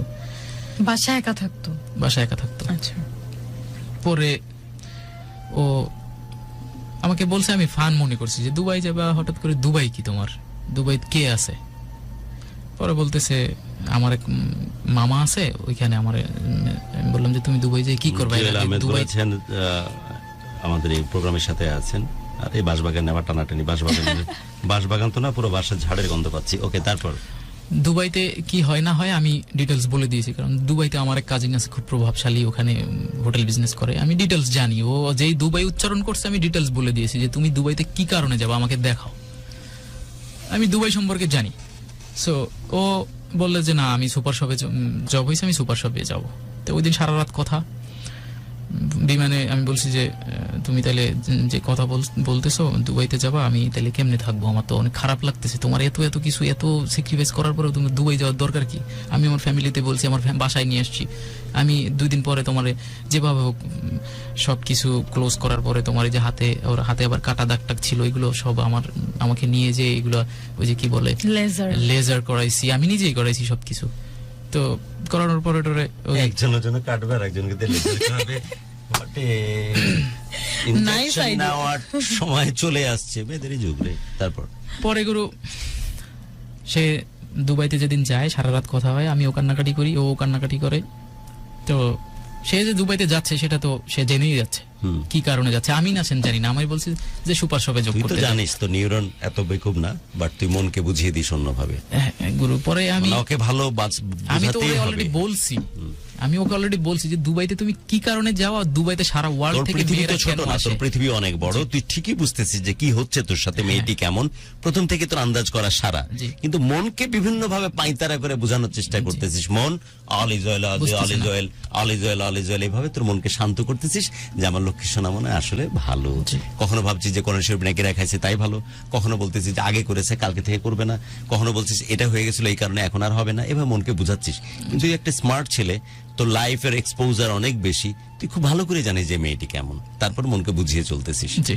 যেহেতু আমি তুই ওকে- তোর আমার- মনকে অনেক ভয় পাস, এর আগে কষ্ট পাইছস, সে কষ্টকে ভয় পাস দেখে মুভি দেখিস না, এই বান্দা তুই নতুন করে আর কষ্ট পাইতে চাচ্ছিলি না, জি। তাই লুকোচুরি That's why- খেলতেছিস। না, নিজের সাথে। লুকোচুরি না গুরু, দ্যাটস ওয়াই আমি ওকে চাইছি যে তুমি যতই খারাপ হও আমি চাই তুমি ভালো হয়ে যাও। ওকে ডান। That's it. তারপর আমি একদম এটাই- শেষ 2 মিনিট আর তোর হাতে আছে। হ্যাঁ, আমি চাই তুমি ভালো হয়ে যাও। তো সে তাকে সবকিছুই বললাম দুবাইতে Okay, কি হয় না একদম হয়। শেষ মুহূর্তে সব আমরা। বলার পরে সে দুবাই থেকে বিমান থেকে নামলো। নামার পরে আমাকে ফোন দিছে, ফোন দেওয়ার বলতে কি একটা রুমের মধ্যে এনে রাখছে, অন্ধকার সাফোকেটেড লাগতেছে। তো আমি বললাম তাহলে তুমি ওখানে যদি বেশি খারাপ লাগে তাহলে চলে আসো, দরকার নেই ওখানে থাকার। তো এরপরে পরে আমি 2-3 দিন পরে ফোন দেই, ফোনটা একটু রিসিভ করছে ভালো। আমার এর মধ্যে আমি আর ওর ফোনে পাইনি, যেহেতু নতুন কোন নাম্বার টাম্বার নিছে, আমার সাথে কোনোভাবে যোগাযোগ করতেছে না, সব জায়গা থেকে কোনোভাবে কানেক্টেড পাচ্ছি না। আমাকে এক্সকিউজ দিয়েছে যে তার কাছে নাম্বার নেই। পরে গুরু সে ফোন টোন দেওয়া বন্ধ করে দিয়েছে। আমি ওর ফেসবুকের থেকে ওর যে ফ্রেন্ডের সাথে একটা দেখলাম যে ফেসবুকে ট্যাগ করা ছবি, ওই ফ্রেন্ডকে আমি নক দিছি। ওই ফ্রেন্ডকে নক দিছি কেন, ওই জন্য তখন আমাকে দুবাইয়ের একটা নাম্বার দিয়ে ফোন দিয়ে আমাকে সুন্দর একটু ঝাড়ি দিল, একদম টোটাল গোষ্ঠী ধইরা, যেটা আমি এক্সপেক্ট করছিলাম। মনে হচ্ছে যে এত কিছু স্যাক্রিফাইস করার পর এটা আমার দরকার আছে। তাই আমি বললাম যে তুমি আমাকে গালি দিচ্ছ কেন? আমি তো থাকতে পারতেছিলাম না কথা না বলে, আমি তোমার ভয়েস শোনার জন্য অস্থির হয়ে যাচ্ছিলাম, মনে হচ্ছিল নিঃশ্বাস বন্ধ হয়ে যাবে। দ্যাটস ওয়াই আমি তোমাকে ওর সাথে যোগাযোগ করছি। তো ও বললো যে আমার সাথে তো থাকে না, আমার সাথে দেখা করতে আসছিল। এরপরে গেল, এই চ্যাপ্টার ক্লোজ। এরপরে আমি আর ওরে ওই শেষ।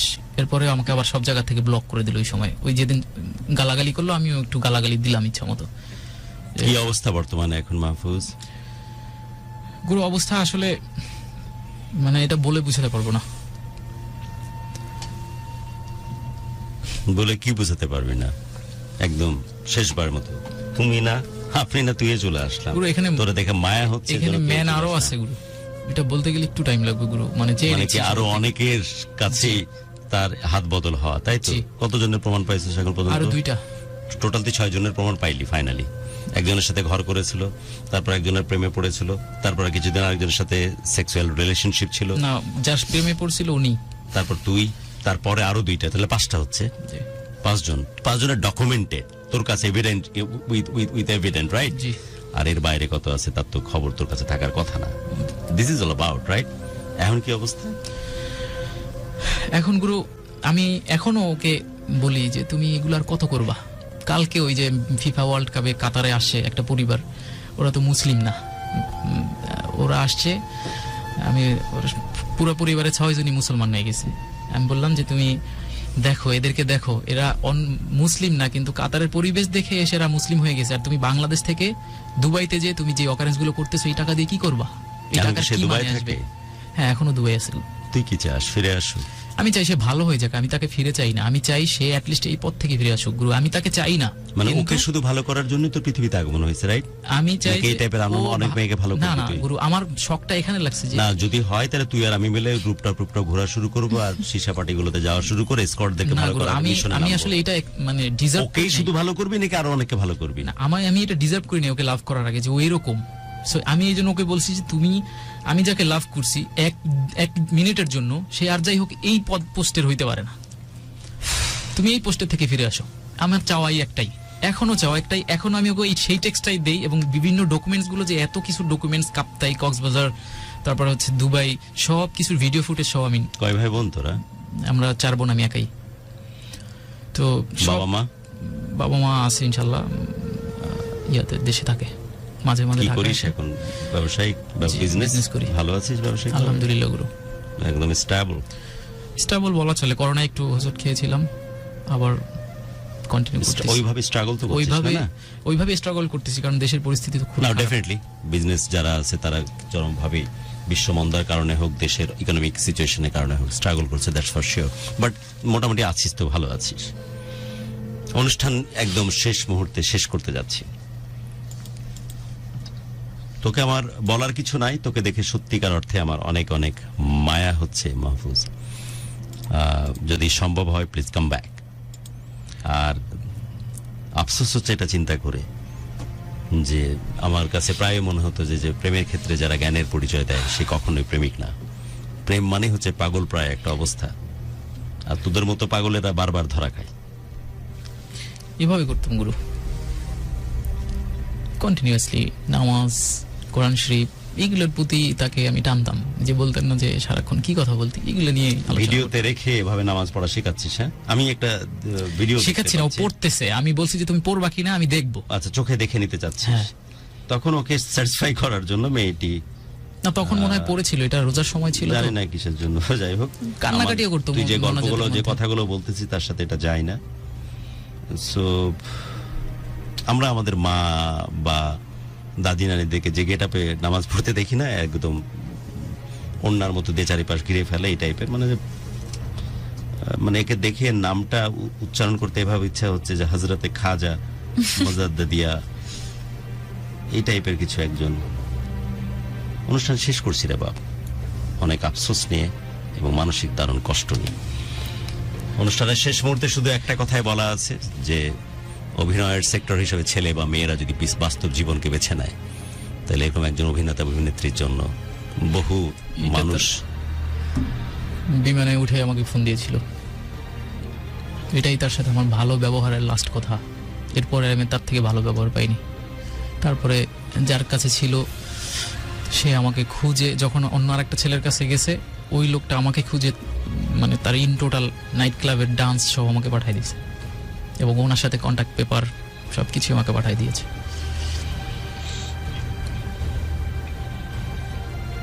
তুই এর বলয় থেকে সহজে বের হতে পারবি বলে আমার কাছে মনে হচ্ছে না, কারণ একটা ছেলেকে পাগল করার জন্য যে ধরনের লুকের প্রয়োজন, যে ধরনের অ্যাপিয়ারেন্সের দরকার, এবং গ্ল্যামারাস মেয়ে বলতে টিপিক্যালি যা মার্কেটে এখন চলতেছে তার সবকিছুই তার মধ্যে উপস্থিত। হাইটটা বুঝতে পারিনি, কিন্তু মুখে তো শুনলাম 5 ফিট 5, তার মানে এসব কারণগুলো যথেষ্ট তোকে পাগল করার জন্য। কিন্তু এখন আমরা তাহলে কোন পথে হাঁটবো? পুণ্যবান এক ছেলেকে বা পুণ্যবতী একজন মেয়েকে নিয়ে আমরা সুখের সংসার বাঁধবো?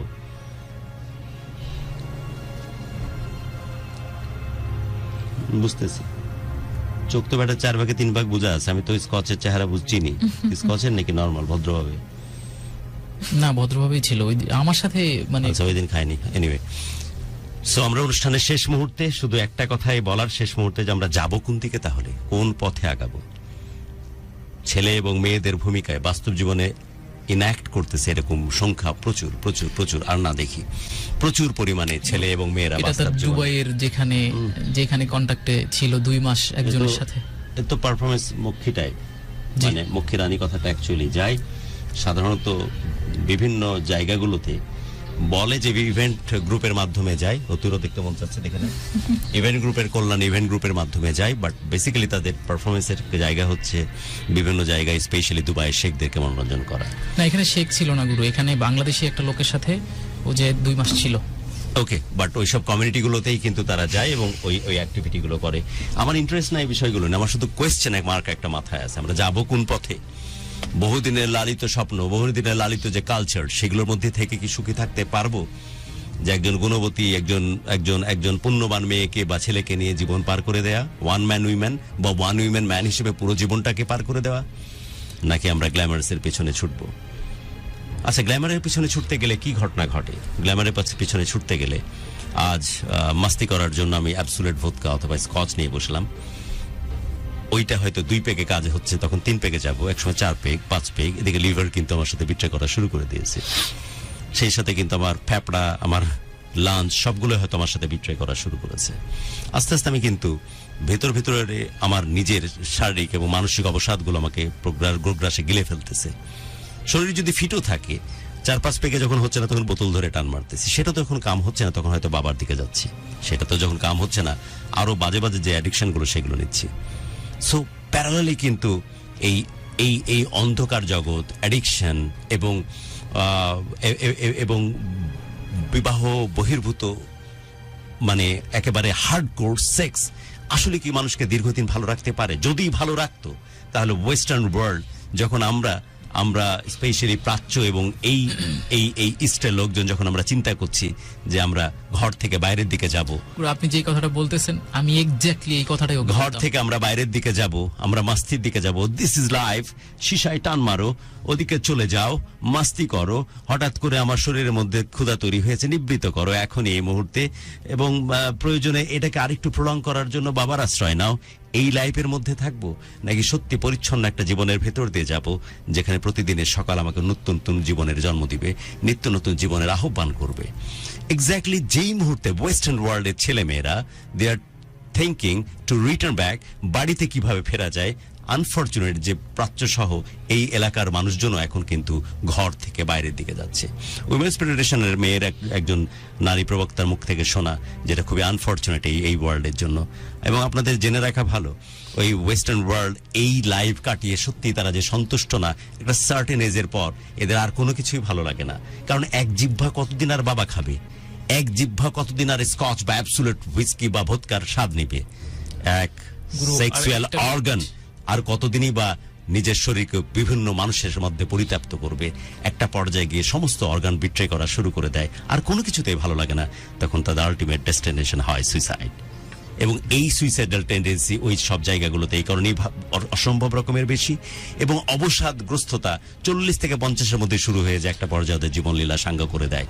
আর যে মানুষটি অসম্ভব পুণ্যর সাথে, অসম্ভব মহব্বতের সাথে নিজের সন্তানাদি এবং নিজের পরিবারকে দারুণ এক ধর্মীয় পরিমণ্ডলে বড় করার চেষ্টা করে, তাদের জীবনের এই স্বাদ কখনো ফুরিয়ে যায় না। বিশ্বাস করুন, ঘুম থেকে উঠে মানে কোন কথা বলবো, কত কষ্ট করে মানুষ করে একজন বাপ তার সন্তানকে। বাবাও জানে যে মাস শেষের দিকে নিম্ন মধ্যবিত্তের যে পিকচার, যে এখন বাড়িওয়ালার কাছে গিয়ে আমাকে একটু এইভাবে দাঁড়িয়ে বলতে হবে, আর কয়েকটা দিন সময় দেন, গত মাসের ভাড়া সহ মাসের ভাড়ার টাকাটা দিয়ে দিব। আনফরচুনেট পার্ট যে সন্তান দুইটাও শিখে যায় যে আমাদেরকে এই সময় কাচুমাচু করে বাড়িওয়ালার সামনে দাঁড়াতে হবে, কারণ মাসের শেষে কারো কাছে কোনো টাকা নাই। আমার বাবা যে পরিমাণ টাকা ইনকাম করে, একটা রিক্সাওয়ালার যে ইনকাম করে তারও 3 ভাগের হয়তো মানে তার অর্ধেক টাকা আমার বাবা আমার বেতন থেকে কামায় না। নিম্নবিত্ত মধ্যবিত্ত কি পরিমাণ স্ট্রাগল করে, সারাদিন কি পরিমাণ পেন নেয় সে বাবা, এতটুকু ঝটকা পর্যন্ত জানাতে দেয় না। দিনের পর দিন কোনো কিছু কেনার সুযোগ হয় না তার, কিন্তু তার সন্তানদেরকে অন্তত এই ঈদে শেফালি তুই পাবি, আর এই ঈদে শ্যামল তুই পাবি, এইভাবে ভাগাভাগি করে নেয় তাদের স্মৃতিগুলোকে। নিম্ন মধ্যবিত্ত তারপরও নিজেদের ভেতরে সবচেয়ে বড় যেটা পুঁজি তাদের তাদের তাদের তাদের যে পারিবারিক গ্রোমিং, সেটাকে কোনোভাবেই কিন্তু দাও প্যাচের মধ্যে ফেলে না। তারা মনে করে যেটাই আমাদের প্রাইডের জায়গা, যে আমরা এত কিছুর পরে সৎ থাকতে জানি, এত কিছুর পরে আমাদের শরীরকে বিকিয়ে দিতে জানি না, এত কিছুর পরে আমাদের পরিবারের বন্ধনটাকে আমরা শক্তভাবে দৃঢ়ভাবে ধরে রাখি। তরকারি হয়নি, গতদিনের ডাল ছানাকে আরেক দফায় নতুন করে রান্না করে সেই দিয়ে দিনের পর দিন ভাত চলতেছে। মাংসর স্বাদ মাসে একবার নেওয়ার সুযোগ হয়। নিম্নবিত্ত মধ্যবিত্ত প্রতি মুহূর্তে কি পরিমাণ স্ট্রাগল করতেছে, তারপরে তো টিকে আছে, তারপরে জীবনের স্বাদ তাদের ফুরায় না। তারপর অনেক কষ্ট করে যখন সফল হয় শ্যামল এবং শেফালি, তারা তখন সবাইকে নিয়ে আরেকটু বড় করে বাঁচার চেষ্টা করে। এই বিজয় দারুণ, এটা অনেক বেশি গর্বের, অনেক বেশি প্রাইডের, এবং জীবনের শেষ মুহূর্তকাল পর্যন্ত এদের কাছে জীবনের টেস্ট ফুরায় না। আর যারা ওই ধরনের লাইফস্টাইলের ভেতর দিয়ে যায়, একটা পর্যায়ে জীবন থেকে বাঁচা হারিয়ে ফেলে, অপসাদগ্রস্ততা তাদেরকে ছেয়ে ফেলে এবং জীবন শেষ করে দেয়। শেষ মন্তব্য তোর কাছ থেকে। জি গুরু, এগুলো আমি তার ফ্যামিলিতে জানাই, ওর বড় ভাইকে সবকিছু ডকুমেন্ট সহ দেখাই দেওয়ার পরে ওর ভাই আসলে নর্মালি নিচ্ছিল না, বলতেছে এগুলো নিয়ে আমি কিছু জানি না, তোমার যা করার করো। তো আমি অনেক কিছুই করছি, সিআইডির কাছে গেছি, এম্বাসিতে আবেদন করছি, অনেক কিছু করছি। তো ওর ভাই আই ডোন্ট কেয়ার এরকম। পরবর্তীতে আমি যখন ডকুমেন্ট সহ শেয়ার করলাম, তখন সে আমাকে মেরে ফেলার হুমকি দিছে, তার ভাই। তো বলছি তুই আমার পরিবারকে বাজারে তুলে দিয়েছিস। আমি বললাম আমি তো বাজারে তুল নেই, আমি চাইছি তাকে দেশে নিয়ে আসার জন্য আমি আপনার সহযোগিতা চাচ্ছিলাম। আপনি যদি আমাকে সহযোগিতা করতেন তাহলে আমি আরো ওকে তাড়াতাড়ি নিয়ে আসতে পারতাম, কারণ আমি ওর সাথে কোনো ধরনের কোনো কন্ট্যাক্ট এগ্রিমেন্টে নাই, দ্যাটসে আমি ওই এফোর্টটা দিতে পারতেছি না। কিন্তু ওর ভাই আমাকে উল্টো এইভাবে হুমকি দিয়ে দিল অলরেডি, এবং 14 গোষ্ঠী তুলে গালাগালি দিল। অনুষ্ঠান শেষ সবার কাছ করছি। থেকে দাবি মাহফুজ, শুধু একটা কথা বলি, ছেড়ে নিতে বলছে যে একটা কথা বলি, বিয়ে তো করিস নি মেয়ে, জি না। তুই তো পরিষ্কার ভাবে বুঝেছিস যে হাতে হাতে হাত বদলা হয় মেয়েটি। 5-6টা এভিডেন্টই তুই বলছিস, সত্য মিথ্যা বলছিস তোর ব্যাপার। আমি এখনো বলছি যে আমাদের অপশন ওপেন, আপনি চাইলে আমাদের সাথে কমিউনিকেট করতে পারেন যে মেয়েকে উদ্দেশ্য করে সে কথা বলছে। যদিও তার আমরা পরিচয় গোপন রেখেছি, এই কারণে আমরা চাইলে কাউকে ডিসক্লোজ করতে পারি না। আপনার জায়গা, আপনার বক্তব্য চাইলে আপনি তুলে ধরতে পারেন, বাট তোর কাছে বলার আর কতখানি বোকা হলে তোর বোকাত্বের পর্ব শেষ হবে, আর কতখানি নোংরামি দেখলে তোর মতিভ্রম চেঞ্জ হবে, আমার মতিভ্রম অলরেডি চেঞ্জ হয়ে নাকি গেছে। সেক্সুয়ালি তুই অ্যাডিক্ট হয়ে মেয়ের প্রশ্নে না গুরু, যে তৃপ্তি ওখানে পাইছিস অন্য কোথাও পাবি না, তোর এরকম ধারণা হয়েছে? না গুরু, যদি তাই হয় তাহলে জাস্ট কাম ব্যাক। আর একটা শব্দ এই রিলেটেড শুনতে চাচ্ছি না। তোর মতো ছেলের সাথে, তোর মতো এই ধরনের মানসিকতা একজন মানুষের সাথে কোনোভাবে এ ধরনের পোর্টফোলিও কোনো মেয়ে যায় না। আর যদি তুই নিজে থেকে স্বেচ্ছায় বেছে নিস এই লাইফ, তোরে কেউ শুধরাতে পারবে না। তোকে কে দায়িত্ব দিয়েছে যে বুঝেই গেছে যে মেয়েটি এই ধরনের নোংরা, তাকে তোকে ফিরাতে হবে, শুদ্ধ বানাতে হবে। যদি শুদ্ধ বানাতে হয়, কাপড় চোপড় খুলে গেরুয়া বসন্ধর এই অশুদ্ধ নারীদেরকে শুদ্ধতার জন্য অভিযানে নাম, বহু মানুষের উপকার করার চেষ্টা কর। একজনের পিছনে যে জিনিসটা করার চেষ্টা করেছিলি যে একদিনের জন্য হলেও তুমি এটিরে ভালোবেসেছি, ওকে আমি ভালো করে দিই, এটাকে ওই ভাবনার আদলে তোর মধ্যে যে জিনিসটা কাজ করছে, ওর সঙ্গ, ওর সাথে কাটানো মুহূর্ত, ওইটাকে তুই বারবার ফিরে পেতে চাচ্ছিস। এই অ্যাডিকশন একটা স্কচের 5 শট স্কচ, 1 বোতল অ্যাবসুলেট ভোদকা, 10টা বাবার চাইতো মারাত্মক ওই নেশা তোর ভেতরে, তোর ব্রেনকে কুরে করে খাচ্ছে। ওর সাথে কাটানোর সময়, স্পেশালি রুপটপে, ওর সাথে কাটানোর সময় সেক্সুয়ালি যে অ্যাটাচমেন্ট তোর, ওর সাথে কাটানোর সময় গল্প, ওর সাথে কাটানোর সময় মাস্তি, ওর সাথে কাটানোর সময় গাড়িতে ঘোরা, সেখান থেকে ফেরাতে পাচ্ছিস না নিজের মনটারে। আর মনটারে এভাবে বুঝ দিচ্ছিস যে না, ওকে অন্তত একদিনের জন্য তো ভালোবেসেছিলাম, তাই তাকে শুধরাতে হবে, সেটি আমার কাম্য। এটাকে তুই বৈধ করে নিজের মনকে বুঝ দিচ্ছিস। নিজের মনের সাথে লুকোচুরি খেলা বন্ধ কর। যে খারাপ সে খারাপ, যেমনটা তুই ব্যাখ্যা করেছিস, যে নোংরা সে নোংরা, যেমনটা তুই বলেছিস, যে ব্যভিচারী সে ব্যভিচারী, যেমনটা তুই বলেছিস। তো সেই ব্যভিচারীর সাথে যদি সঙ্গ দেওয়ার চেষ্টা করিস, তুইও কম ব্যভিচার না। That's why if you think it's a wrong, so you should stop it right now. So okay শুদ্ধ করার দায়িত্ব বা তোকে এই 12টা কেউ দিয়ে বসেনি। জীবনটা থেকে ফিরে আয়। এমনি স্ট্রাগল করতেছিস পার্সোনাল লাইফে, অভিশপ্ত হয়ে ধ্বংস হয়ে যাবি। নতুন করে জীবন শুরু কর। বাবা মার 5 সন্তানের একমাত্র ছেলে সন্তান তুই, আর মানুষকে ডিপ্রাইভ করিস না নিজের মাস্তি করতে গিয়ে। এখান থেকে ক্লিয়ার কাট কথা বলতেছি, please come back, please come back, please come back. আমার মানুষটা যদি ছোট হলে তোর ভিতরে মিনিমাম কোনো বোধ তৈরি হয়, তোকে হাত জোড় করে অনুরোধ করতেছি, জাস্ট কাম ব্যাক। তোর মতো ছেলে বেটার কিছু ডিজার্ভ, জাস্ট কাম ব্যাক। এর ব্যাপারে কোনো ব্যাখ্যা চলে না। তোর প্রবলেম একটাই হয়েছে, তুই নেশা থেকে বাইরে হতে পারছিস না, ওর সাথে কাটানোর সময়ের যে নেশা। এবং এরা তো নাখরাবাজ হয়, আদা যেটা বলে আখরাবাজ, এদের আদা থেকে সহজে মুক্তি পাওয়া খুব মুশকিল। তাই মনকে বুঝ দিচ্ছিস ওকে ঠিক করার জন্য আমি আর সাথে আছি। আসলে তো তা না, নকরাবাজ থেকে বেরোতে পারছিস না। ও যে মাস্তি দিয়েছে, মজা দিয়েছে, যে সময় দিয়েছে, ওই ফিল তোর ব্রেনের মধ্যে ঘর করে ফেলেছে। ওই মেয়েটিও জানে, মেয়েটিও অনেক কনফিডেন্ট যে আমি যদি একটা ছেলের মধ্যে 5 দিন সময় পাই তাহলে তার মনের মধ্যে ঘর করে ফেলবো। এভাবেই তোকে খেয়েছে, তোর ব্রেনটাকে রীতিমতো চেটেছে, বুঝতে পারছিস? আর তোর মানি ব্যাগের ওয়ালেটের স্বাস্থ্য কমেছে। এই তো যতক্ষণ সময় তোকে প্রয়োজন ছিল, হাত কেটেছে একজনের জন্য, তোকে দিয়ে আবার হাতকে রিপু করেছে, সেলাই করে যেমন রিপু করে এরকম। তোকে দিয়ে তার মাস্তির লাইভ লিড করাইছে, আরেকজনকে পেয়েছে, তাকে ফ্লো করে আরেক জায়গায় গেছে, আরেকজনকে পাবে, আরেক জায়গায় যাবে। একটা পর্যায়ে হতাশ হয়ে হয়তো রিটার্ন ব্যাক করার চেষ্টা করবে, কিন্তু শরীর তখন তার সাথে সাথ দিবে না। দুধে ধোয়া তুলসী পাতা হবে যে বাকি ছেলেরা, সেই সুযোগ তার শরীরে আর থাকবে না। তখন সে কি করবে? ফ্রাস্ট্রেট হয়ে জীবনটাকে শেষ করবে। এই তো এর গল্প এভাবেই শেষ, এইসব মানুষের গল্প। আমি এর কথা বলছি না, যদি তোর কথা সত্য হয়ে থাকে তার আমি রেফারেন্সে বলছি। এটাই তাকে তো বলার প্লিজ চেষ্টা করেছি। তোমাকে আর জ্ঞান দেওয়ার দরকার নাই তারে, তোমার ওর জন্য আর তোমাকে মানে মানে তোমার ওই সন্ন্যাসী হয়ে তার জীবন শুধরানোর দরকার নাই। ফোকাস ইউরসেলফ, নিজের জীবনটাকে সুন্দর করে বাঁচানোর চেষ্টা কর। তোর জীবনে ভালো কেউ আসুক এই প্রত্যাশায় থাকলাম, আর নিজে অন্তত খুঁজতে যাস না। তোর চুজের অবস্থা খুব খারাপ, পরিবারের উপর ছেড়ে দে, তাদের মাধ্যমেই ভালোবেসে কাউকে বিয়ে কর, আর গর্বিত সন্তানের বাবা হয়ে সে স্বপ্নে বিভোর থাকলাম। সবাই অনেক ভালো থাকুক, অনেক দোয়া সবার জন্য।